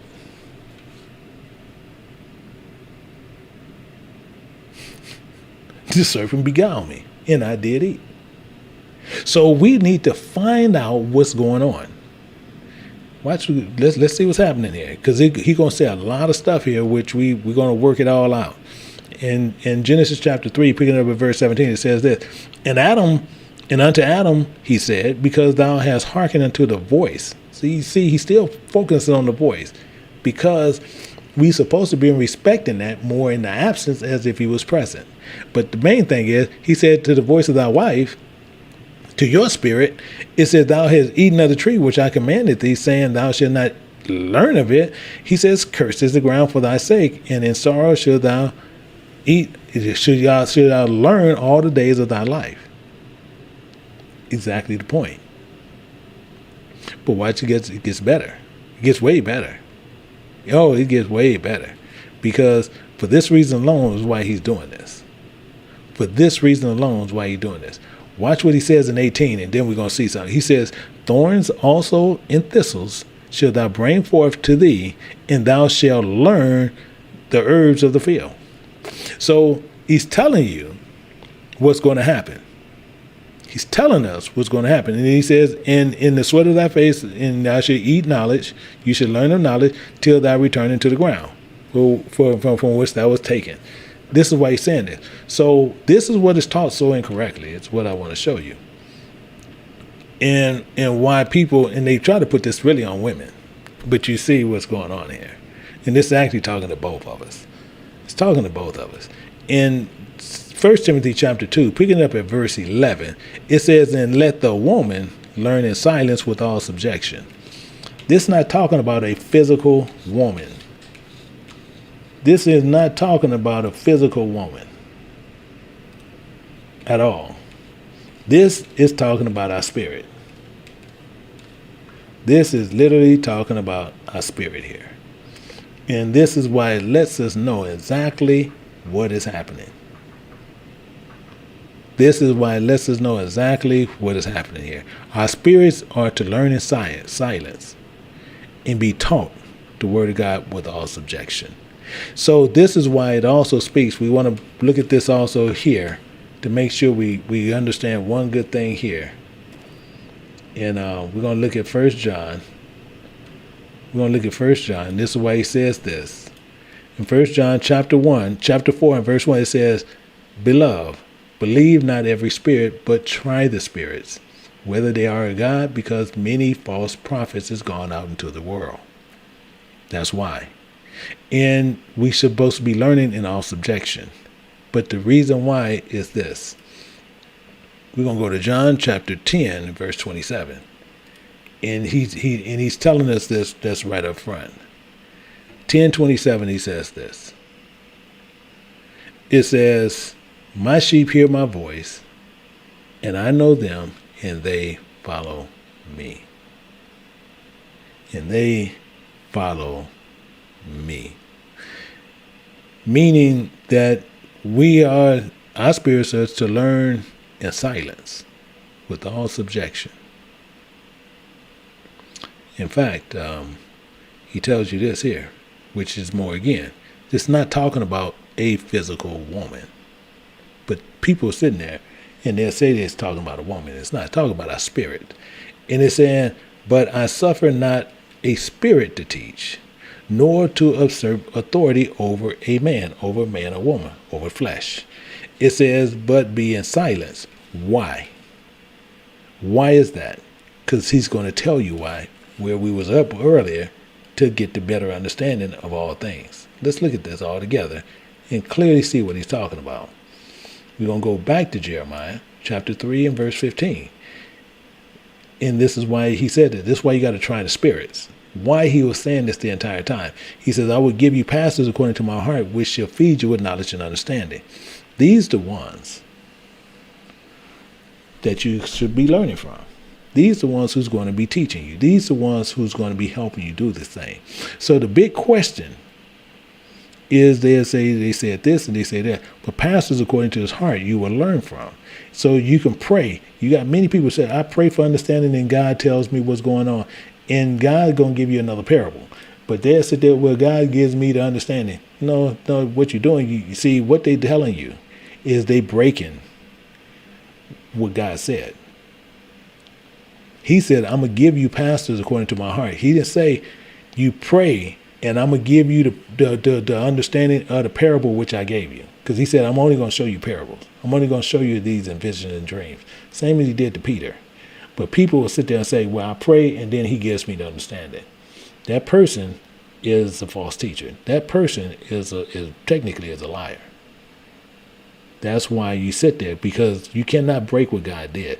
It's the same reason why people will sit there and say, or when people show things, you wish cotton was a monkey. It's kind of the same thing. You wish cotton was a monkey. You will teach how to honor and respect God, not a woman. You're taught that. Not a woman. Your spirit should not be asserting authority over the flesh, because you are to present your bodies as a living sacrifice, wholly acceptable unto God, which you are to be taught in silence. Let's look at it a little bit more. And you're going to see some things that are going to make it real more clear. It says, for Adam was first formed. 100%. Everybody knows that. He was first formed. And then Eve. So first Adam, then Eve. So people need to understand the parable, even this from the beginning, because it's telling you right up front what's going on. Watch what happens. Real clear what happens. It says, for Adam was not deceived, but the woman. You just seen what just happened. Did we catch it? Okay, Adam was not deceived, but the woman. First, he named Adam and Eve. Then he said, Adam was not deceived, but the woman. Anybody missing this? But the spirit, meaning our spirit, not his spirit, our spirit. Why? Because we got to remember we wanted to be gods. That's what Satan was offering. We wanted to be gods, being deceived.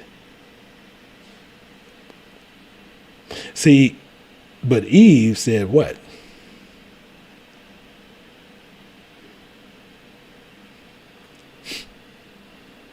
It's interesting, isn't it? See, the spirit's sitting there saying what? But the woman, he asked the woman, what goes on? Said it beguiled me. It's talking about Adam. Both of them are Adam. Let's look at this. Let's look at it all together. So let's not get this flipped up. So in Genesis chapter 5, verse 2, it says, male and female created he them and blessed them and called their name Adam. So the same thing, he said unto Adam, because thou, let me see, let me go up here. Let me go back up to verse 12. And he said unto the man, and the man said, the woman whom thou givest to be with me. Are we missing it? Are we missing this? But when he asked the spirit, and he said to the woman, so he's talking to our spirit, the serpent beguiled me. So I'm talking to both of us. So this is the problem that we went through. This is why we're going through this. Adam was in transgression, the act of sinning and forgetting the laws of God and not learning from the tree that he was supposed to, but he's trying to learn from everywhere else, which this is why this problem happened. This is why this goes down in that format and why in that way. So it says this in verse 15. So he said, well, verse 40, it says, Adam was not deceived, but the woman was deceived, was in transgression. It was in forgetfulness, basically what was going on, what we were just talking about. So with that, we see what happens. So with this happening, we know in verse 15, it says, notwithstanding, the spirit shall be saved. The spirit shall be saved in childbearing. See, again, this is parable, but we get screwed up. We get screwed up because we're not looking at what that childbearing is. Childbearing is talking about nothing but bringing forth fruit. That's all that's saying. And it says, if they continue, if they, you see,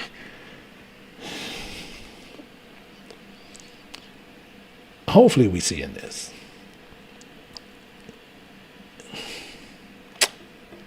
Yeah. Okay. Let's move forward. It says, notwithstanding she, singular, shall be saved with childbearing.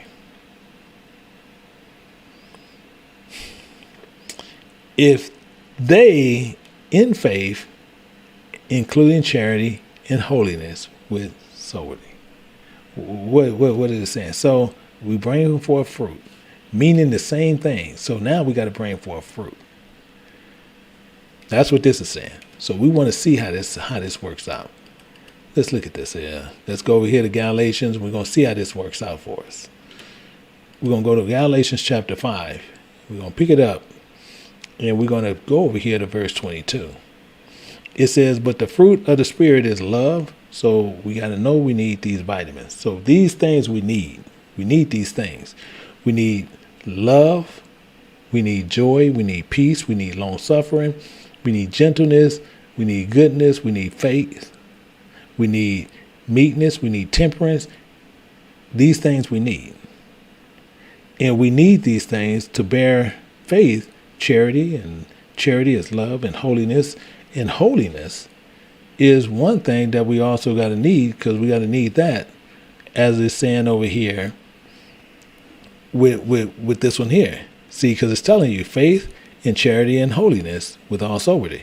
So we need that holiness. We need to be, that's a servant of God. That's all that really is. Servant of God. And soberty is with sound judgment, understanding. Not respecting instruments made of flesh. So let's get a little bit deeper on this. So let's go a little bit deeper on this. And we're going to get some better understanding. Go a little bit deeper. So let's go to somewhere to where we can dig down into this and grab hold to some meat here and see what's happening. In Acts chapter 17, verse 23.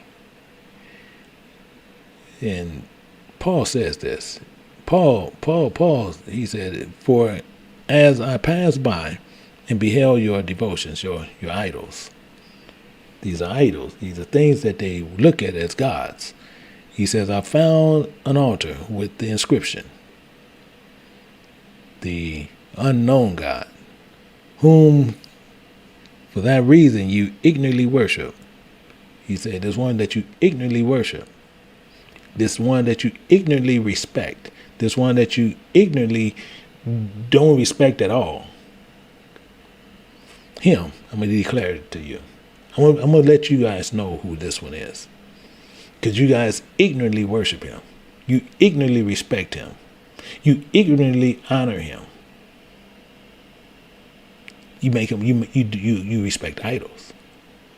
See, right now we have full understanding to where we cannot trip on this. See, even in what we've been running so far, we've been running foundational understanding. So it's no way possible to where someone can sit there and say, I really don't get this. Because we fully understand this. So, but we ignorantly worshiping God. Meaning this, we do this and we do it like clockwork.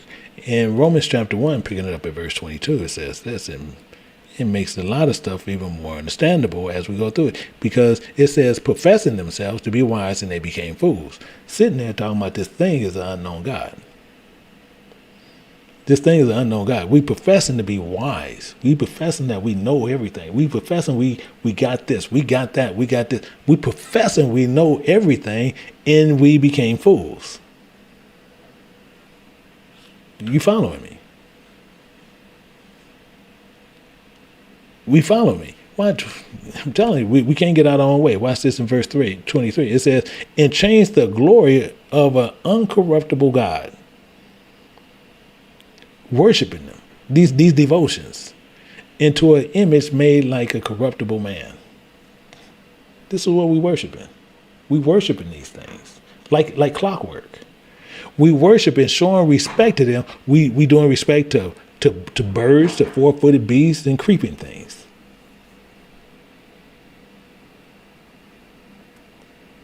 Can't say we haven't done it. See, we have to sit there and clearly get what we have done, clearly understand what we're doing. People will sit there and they will put themselves on pedestals. That's why I said we didn't change the image of God into a corruptible man. We worship him, we respect in man. In fact, you got people sitting there that even say this with Yahweh Shai. Thinking about that, let's look at this.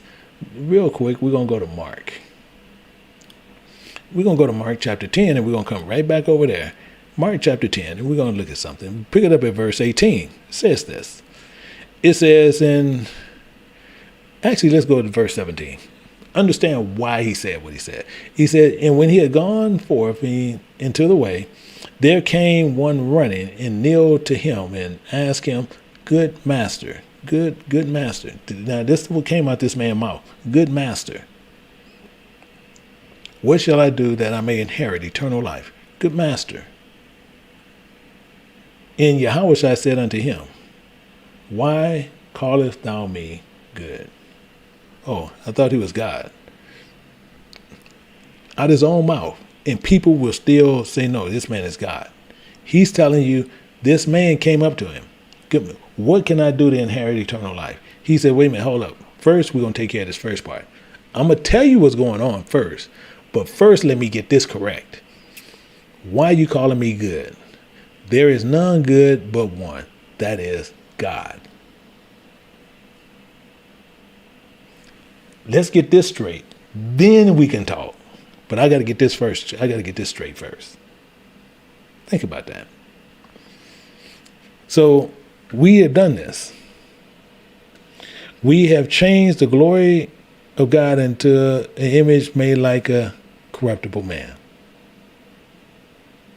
Good master. No, don't you. You ain't going to stick me with that. You're not sticking me with that.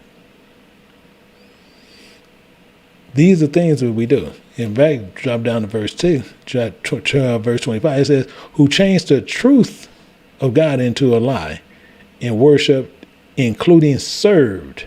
You see, worshiped. So now we know we show respect to something. So we show respect and served. We did things. The creature more than the creator, who is blessed forever. Meaning we didn't gave gifts. We didn't did money. We didn't, all these things we did, because that's serving him. That's serving. So when you worship, you respect it. You honor it. So you're respecting that. And now you serve it. Meaning you're going to give gifts. You're going to give money. You're going to give cars. You're going to give houses. You're going to give whatever he wants, you give. Because you respect it. So how can you even translate that to now? The same thing like I just said. But you'll see people give pastors appreciations. They respect him. They respect flesh. You respecting this man. So you're going to give him that day. You're going to give him gifts of money. You're going to give him gifts of love offering. You're going to give him boats and houses and planes and clothes and shoes and jewelry. You're going to do these things. That's respect him. But people say, I don't worship him. Yes, you do. Because worship don't mean nothing but respect. So when you hold him at that same respect, that's what you do. See, to even make sure you even understand this, it's a man I know where they 100% worship him. They'll tell you they don't, but they do. He had to have his roof put on his house. It cost him $30,000. They took money out of that church building, that building that they call a church, and he didn't even waver with the people. And they fixed the roof. He had a whole new roof put on his house. The building they call a church needed some roof work. They were going to change the whole roof. He haggled. The man got down to $1,500 just to do the spot. Don't you know he still tried to haggle that down? He tried to haggle that down and find somebody else. $30,000, no question, do it. Why? They worship and respect him. They call this man to do anything. If they got to spend $1, they'll call him. Hey, well, we need to do this. Well, no, I don't think you should do it. Why? Because they respect him. That's worship. People can sit there and say whatever they want to say. That's why people need to understand the difference between worship and what it means. Because worship don't mean nothing but respect it. So what they do when they do these things, and then when they call upon God, they thinking they calling upon the God of gods. That's when they call upon this God that they think. This is why they have the issue they run into. And actually it talks about that, all day long. But this is the issue when people talk about, oh, I know what this mean, or I know what that mean. That's why it's so important to watch who you learn from. And you look at Proverbs chapter 1, picking it up at verse 26. It says this and makes this clear. He says, I will also laugh at your calamity. I will mock you when your fear cometh. Understand what he's saying. Now, when you done show respect to this, and now you coming to me. Now you're in a fickle. Now you coming to me. Why are you coming to me? Go to him. That's your God. This man, he even said that one time. He said, John 10:27, he said, that's me. Because he's your God.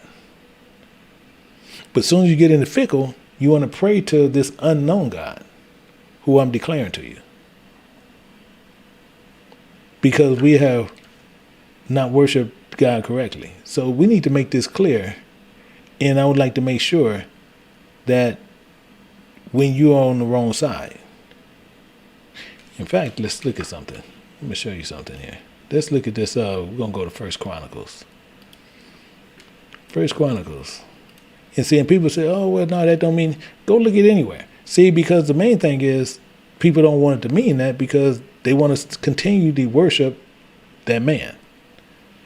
And it's saying this, and the Bible says this, and why they have a problem when they want to come at people like myself and other ones. We look at this in 1 Chronicles chapter 16, verse 22. It's saying, touch not my anointed and do my prophets no harm. It says this in another place. It says it also in Psalm 105:15. Because when people bring you the word of God, then people have an issue with you. Because when you tell them the truth, they want to sit there, they want to find ways to denounce it. They want to tell you what, well, do this really mean this? Or how do you know what this means? Or do this mean? No, guess what? All my stuff is public. So since all my stuff is public, anybody can challenge it. But you don't see it. See, the problem is people have a problem with what they do. People have a problem with life. And people have a problem with what we really are. As when you see in Jeremiah chapter 13 and picking it up at verse 23. It says, can an Ethiopian change his skin or a leopard his spots? Is that possible? Is that possible? Can an Ethiopian change his skin or a leopard his spots? Is that possible? Interesting, isn't it? And the answer to that is no, because it's the same with flesh. Meaning this, well, we look at this in Romans chapter 8, verse 8. And it says, so then they that are in the flesh cannot please God. So can an Ethiopian change his skin? His flesh can't please God. So what about the leopard? He ain't changing his spots. So it says, then may ye also do good that are accustomed to do evil. See, because no matter what, we're going to always try to do something contrary. We're always thinking our works. We're always thinking what we do. We always think that's good. We always think what we do is good enough for God. And who thought about that? We did. We thought this stuff. We thought this stuff up. We do these things. And God already tells you, flesh cannot please God. So if flesh can't even please God, why do we keep going around sitting there thinking that we can talk and do something for God?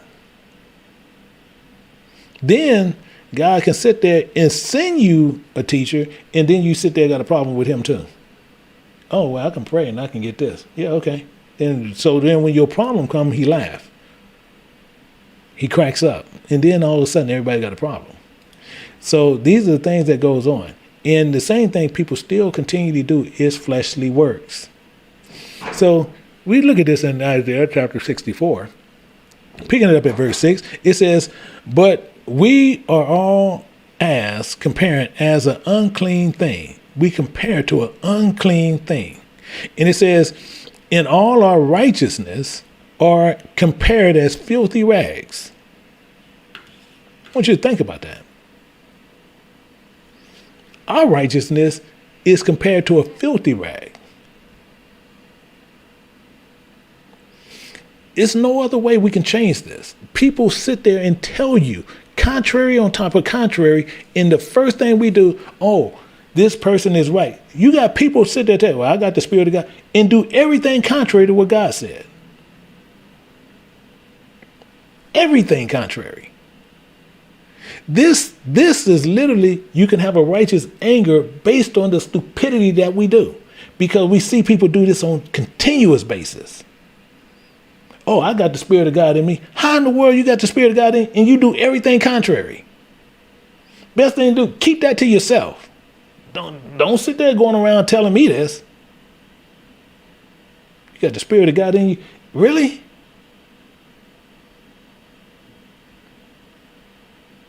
We are but as a filthy rag, our righteousness. And we all do fade as a leaf, and our iniquities, our acts of sin, like the wind, have taken us away. I'm telling you, we can't get out of our own way. We got to understand our understanding, and we are continually do the thoughts, and we continually want to show respect to what? We show respect to them, these men they want to call men of God. And they don't even preach the word of God. They respecting this man. And when you respect these men, you sit there. That's why most people will sit there. I don't care where they are and who they're from. But when you sit there and you have a Christian preacher or any one of such, and you still calling them elders and deacons and pastors and preachers and evangelists and bishops and apostles and teachers, just call me Mike. Don't try to lump me with them fools. Because you respect them. That's why you call them by those names. You respect them for that. They're gods. I don't know. They're not gods. Oh no, they're gods to you. Because you're showing respect to them. Because that's all it is. Worship is respect. This is why, same thing. When I do funerals and things, if you got a preacher that you want to stick on there and he want to be up, don't you put me on there. Don't even let me know. Don't even bring me in. Because I want to make sure you see a clear separation between us two. I'm not tied with them. This is the problem people have. So when you sit there and you holding things as a respect, this is what we do. These are things we get into. We are not cut from the same cloth. People will sit there and say, well, these are all preachers, Okay, you can say all preachers all day long. Don't lump me with them. I don't teach what they teach. See, people constantly go around and they do these things, but they worship in men and not telling you. And they'll sit there and people will swear up and down they don't worship men. Swear up and down they don't worship men. And they worship men all day long. All day long. Let's look at this in Esther chapter 14. We're going to look at verse 15. See something a little bit more. And it says, thou knowest all things, O Creator, thou knowest that I hate the glory of unrighteousness, of the unrighteous, and arbor the bed, the rest of the uncircumcised, and of all the heathen. God know all things and see all things. God knows if you truly hate the glory of unrighteous men in uncircumcised minds and hearts. He knows this. He knows this and knows where your rest in doctrine that you really hold to. God knows these things. That's why people like to sit there and play games. Don't come over here playing games with me. Don't come over here playing games with anywhere over with KJBU or Law Sheep. Don't come over here playing games. Because we don't have the time for it. In fact, let's look at verse 16. It says this. He says, I knoweth my necessity, for I arbor the sign of my high estate. Arbor the sign of my high estate, flesh. People going to honor flesh. Hate it. You see, I arbor the sign of my high estate, which is upon my head in the days wherein I show myself that I arbor it as a mistress rag. Didn't Isaiah just say something like that?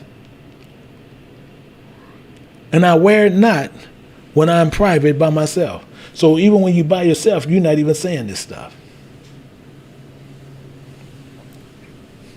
When you by yourself, oh no, it's this and it's that.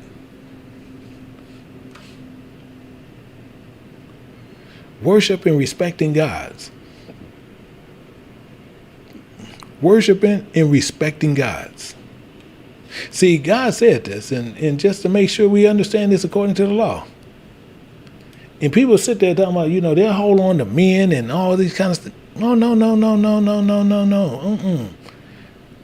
Leviticus chapter 19, verse 15, it says this. It says, ye should do no unrighteous in judgment, doctrines, and teachings. You don't hold nobody at that high esteem where you sitting there and you know this man is lying. And you can still form your lips to sit there to call him a man of God. That's what you worship. That's why you see all these pastors' appreciations goes down. It said, don't you do no unrighteous judgment. Thou shalt not respect the person of the poor, nor to honor the person of the mighty. But in righteous shall thou judge thy neighbor.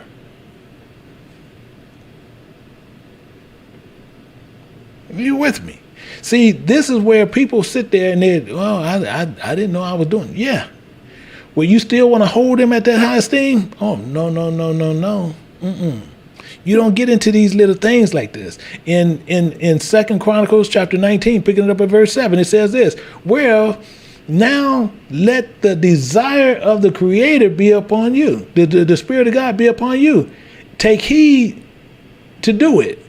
For there is no iniquity in the Spirit of your God, of our God, nor respect of persons, nor taking of gifts. Taking of gifts, no respect of persons. This is the problem that we have. Because people want to sit there and they go around holding these people at high esteems. And they worshiping them and not knowing it. But now you know.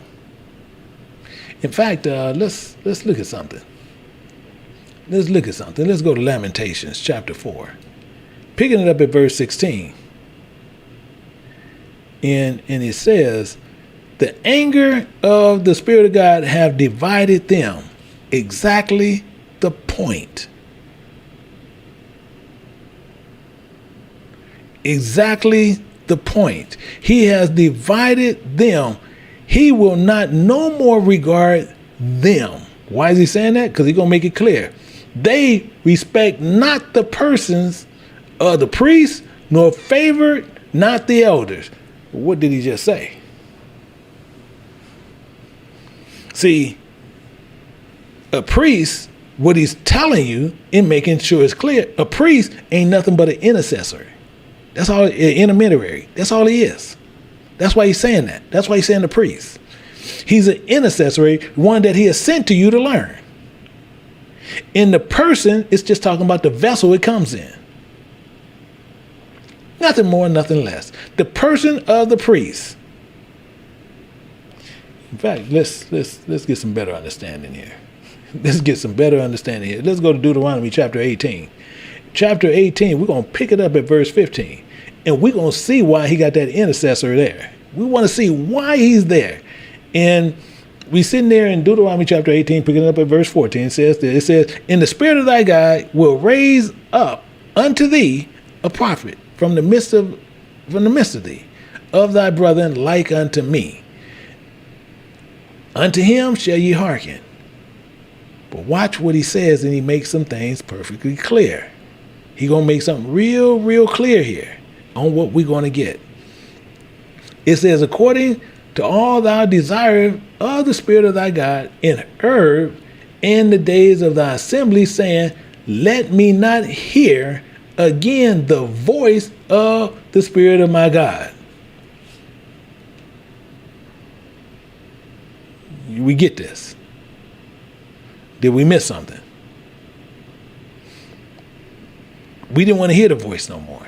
So he even says this. "Neither let me see the great fire, that I die not.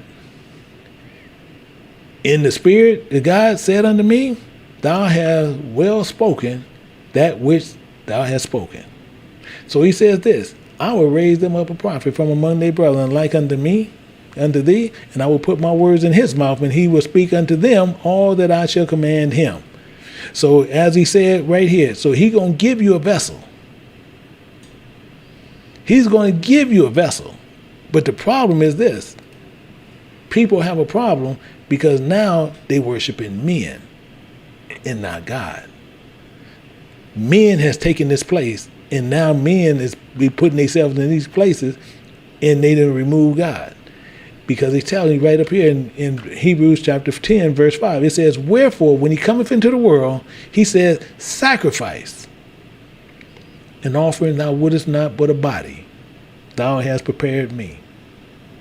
So with that body he done prepared, and what we just went through and just looked at earlier in Romans chapter 12, verse 1, "I beseech thee therefore, brethren, by the mercies of God, that ye present your bodies a living sacrifice, wholly acceptable unto God." But he just told you right over here, we don't respect them. The ones giving you the word of God, you don't respect. In fact, let's dig a little bit more into this and see in Isaiah chapter 53, and we're going to look at verse 3. It says, "He was despised and rejected of men. A man of sorrow is acquainted with grief, and he was hid as it were our faces from him. He was despised, and we esteemed him not." You don't esteem them dudes. You don't even value them. This is what he's talking about. You don't even value these people. So most times when people sit there and people try to teach truth, this is what happens. This is what goes down. John chapter 8 in verse 43. John 8:43. This is why this happens. In John 8:43. It says, in Christ said, he said, "Why do ye not understand my speech? Even because you cannot hear my words." Why you don't get this? Why you don't get this? Because we have sat there and changed everything about God. We sitting there worshiping four-footed beasts and men and not God. And then the first thing, we want to walk around like our poop don't stink. So he asked a question, and God said this, and let's see if this true. In Malachi chapter 3, and picking it up at verse 8, it says, "Will a man rob God? Will a man rob God?" And he's saying this, but he gonna sit there and say, "Yet ye have robbed me." That's a full stop. "Yet ye have robbed me." That's a full stop.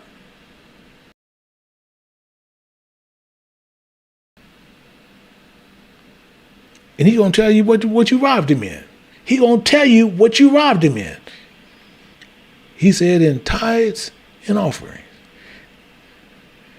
the increase of the field, in gifts." God already told us. And I'm going to show you how we did it, because I'm going to show you. He already told us this. He told us this clear.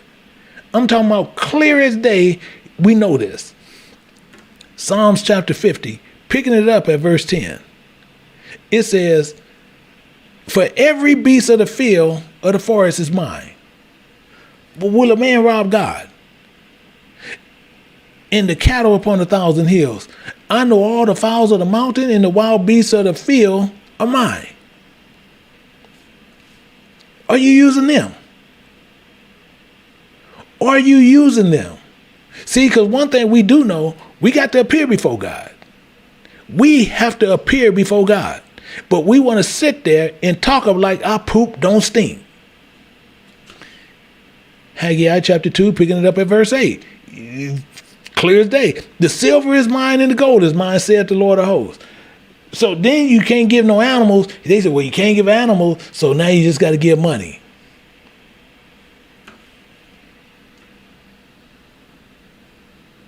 Now you just got to give money. Will a man rob God? See, this is the problem. This is the whole premise of everything. And we sit there and think, just go around and, oh no, well, we can do it this way and we can do it that way and we can get this and we can do it that way. We got a lot of people who will sit there and go through life thinking they're going to see the kingdom. And he's going to say, I never knew you. See, in Sirach chapter 35, picking up at verse 4, it says, thou shalt not appear y'all shall not appear empty before the Creator. You cannot do this. It's impossible. And your fleshly works is trash. Trash.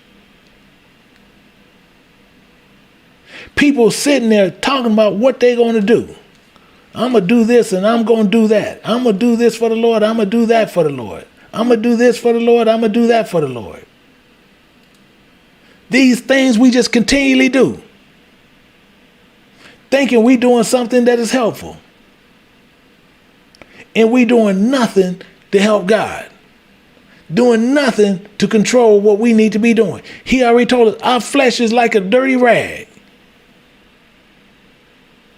We know God will accept one thing and we can't give it. And God is asking you clear as day, will you rob him? We done took the beast and we took the money.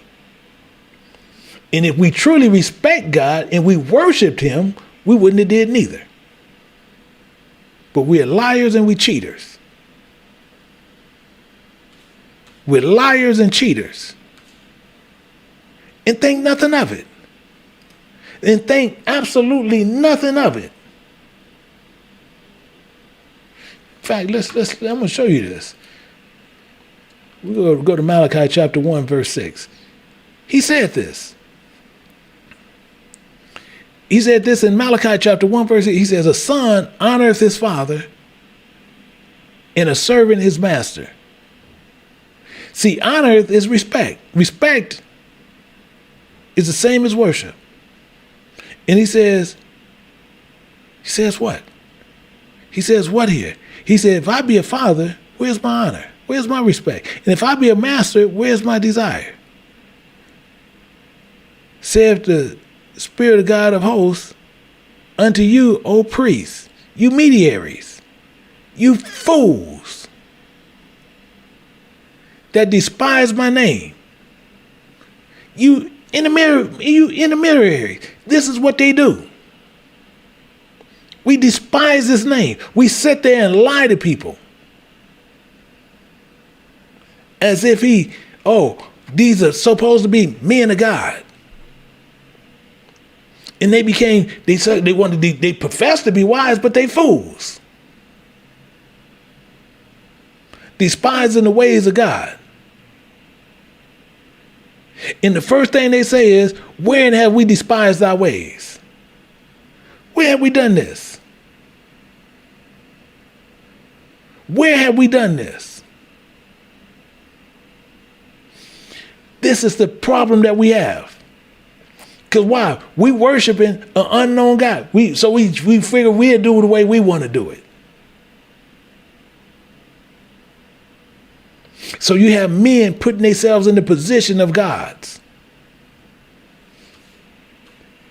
Putting themselves completely 100% in the position, and people will worship them as gods.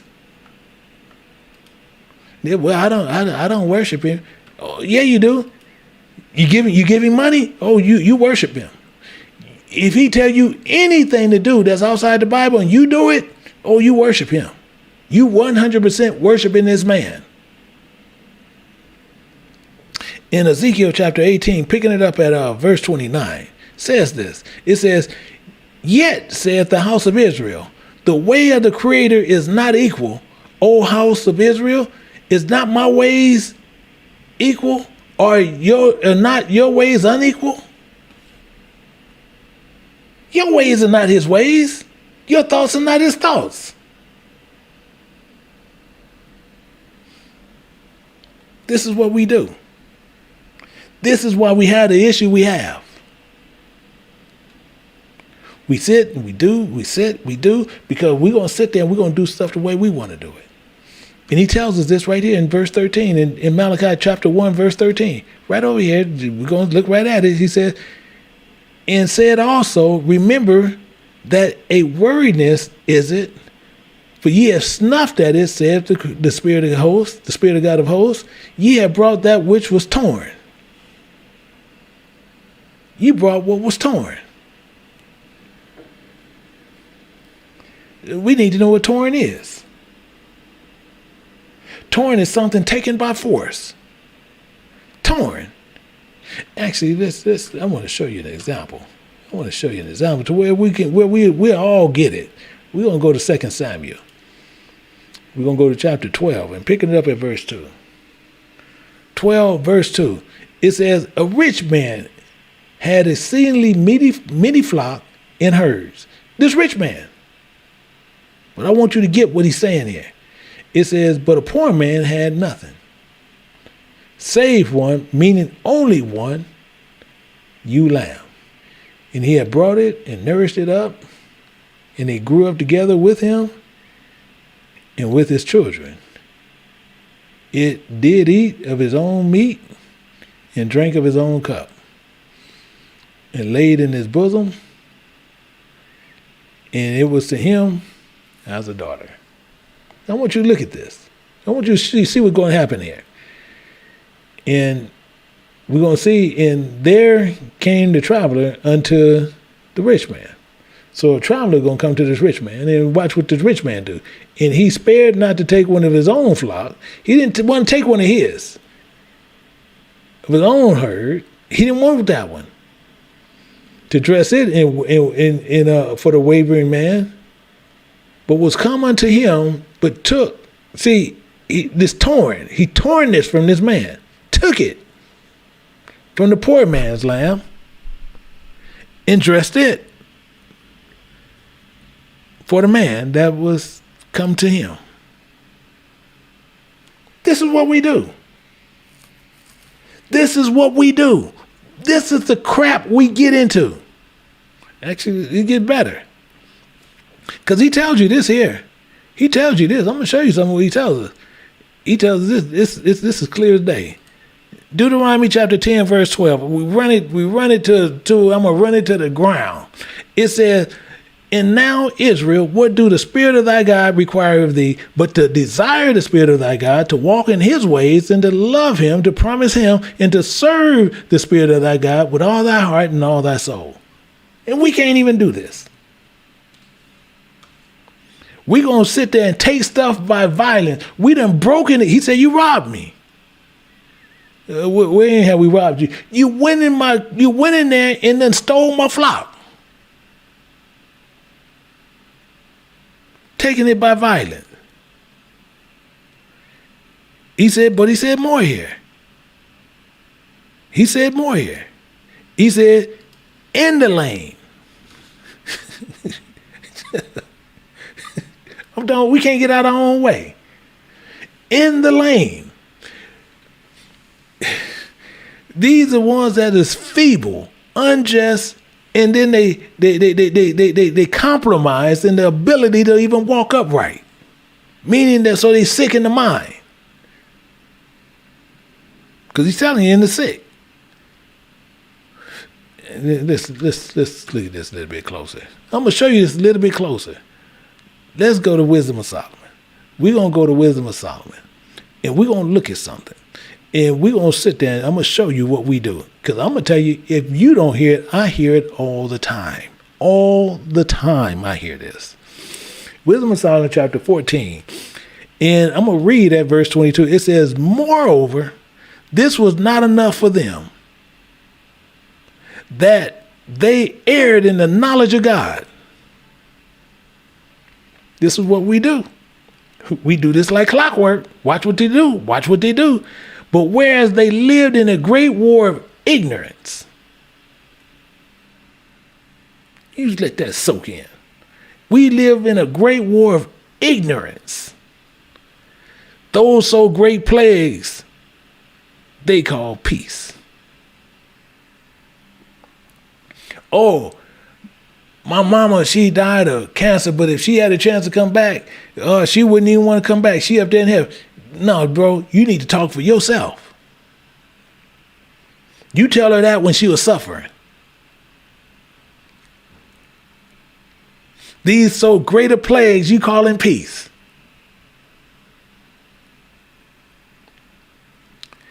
Because we don't have the knowledge of God. It's telling you, we erred in the knowledge of God. And we calling all these plagues peace. You can't tell me we don't go to any funeral, and if somebody died of an ailment, watch what they tell you. They're going to tell you this right here. If she can come back, I'll tell you right now, she wouldn't even want to come back. She up there playing with her sisters, her mama, and her granddaddy, and all these people. I'm telling you, they can't get out their way. The silly and the buffoonetry that goes on.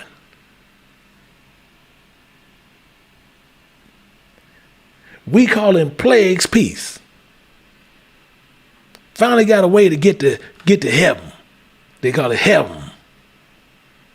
And let's look back up at verse 9, verse 11. It says, from the rising of the sun, even until the going down of the same, my way shall be great among the Gentiles. Even they gonna catch on to, dang, this is going down. In every place incense shall be offered unto my way, and pure offerings, for my way shall be great among the heathen, said the Spirit of God of hosts. I'm telling you, we can't get out our own way. We can't get out our own way. We'll worship anything. We'll worship men, beasts, birds, fish, a rock.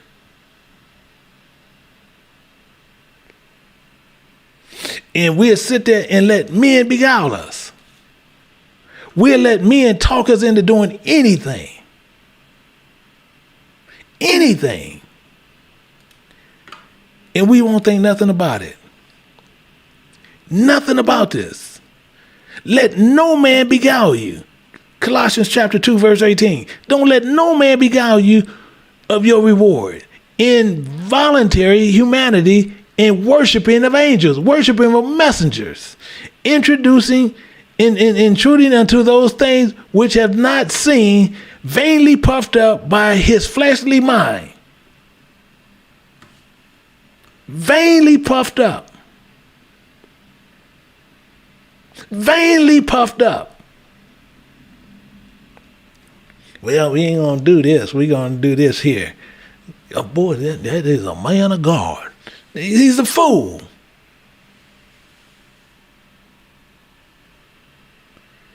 These are messengers of Satan, and we're not even knowing it. So if you don't remember anything, I'm going to show you something. Don't you ever forget this. I'm going to take you somewhere. We're going to look at something. We're going to go to Baruch. We're going to look at chapter 6. And I want to read this and go up with this right here, because this is, actually I'm going to go up a little bit above that, because this is telling you where it's coming from. And this is a copy of the epistle which Jeremy, which is Jeremiah, sent unto them which are led to be captives unto Babylon, unto a land of confusion, by the king of the Babylonians, to certify them as it commanded him of God. Don't you forget this. This is something you need to put close to you in your heart. A copy of an epistle which Jeremy sent unto them, which was to be led captives unto Babylonian, and the king of the Babylonians certified them as it commanded him of God. Because of the sins, the evil thoughts, the confusion, the evil ways that we think of, we have committed before God.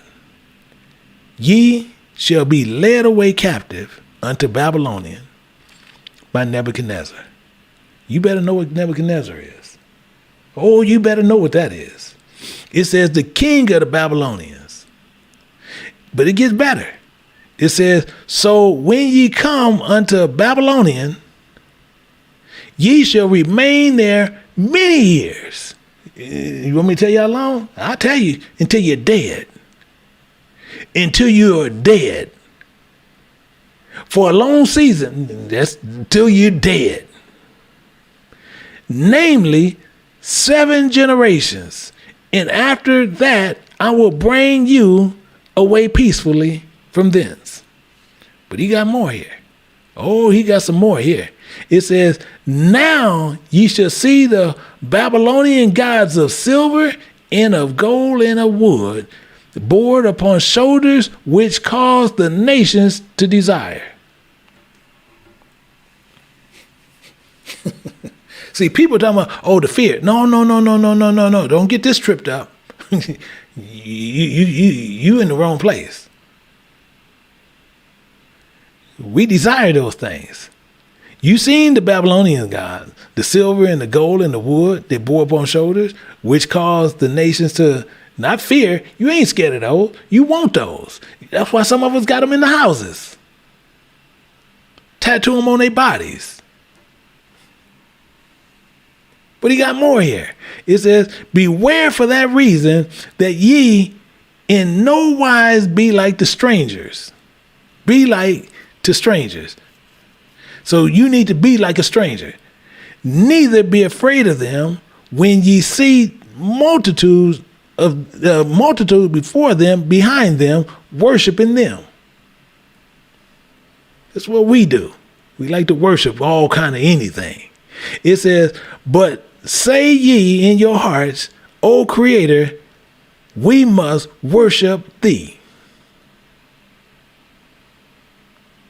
We must worship him. And it says, my angel is with you. And myself, you see what he's saying? His messengers is with you. And I myself caring for your soul. Meaning that man don't have nothing to do with you. It's telling you right there. People talking about, well, this preacher watching out for your soul. That preacher ain't watching out for nothing.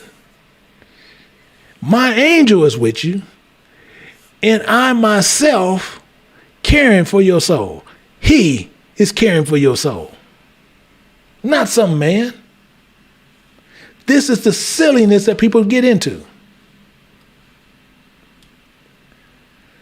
So as I said, what we're going to do, hopefully, you guys got some understanding from this one. And what we're going to do, we're going to take a break. We're going to go into the back area to where we can get a summary of some of this here and get a better perspective on a few things. And then we'll just be preparing for tomorrow. But hopefully that each and every one of you guys, you got some understanding here. And if you look down in the description, you can see a link where you got the summary session meeting.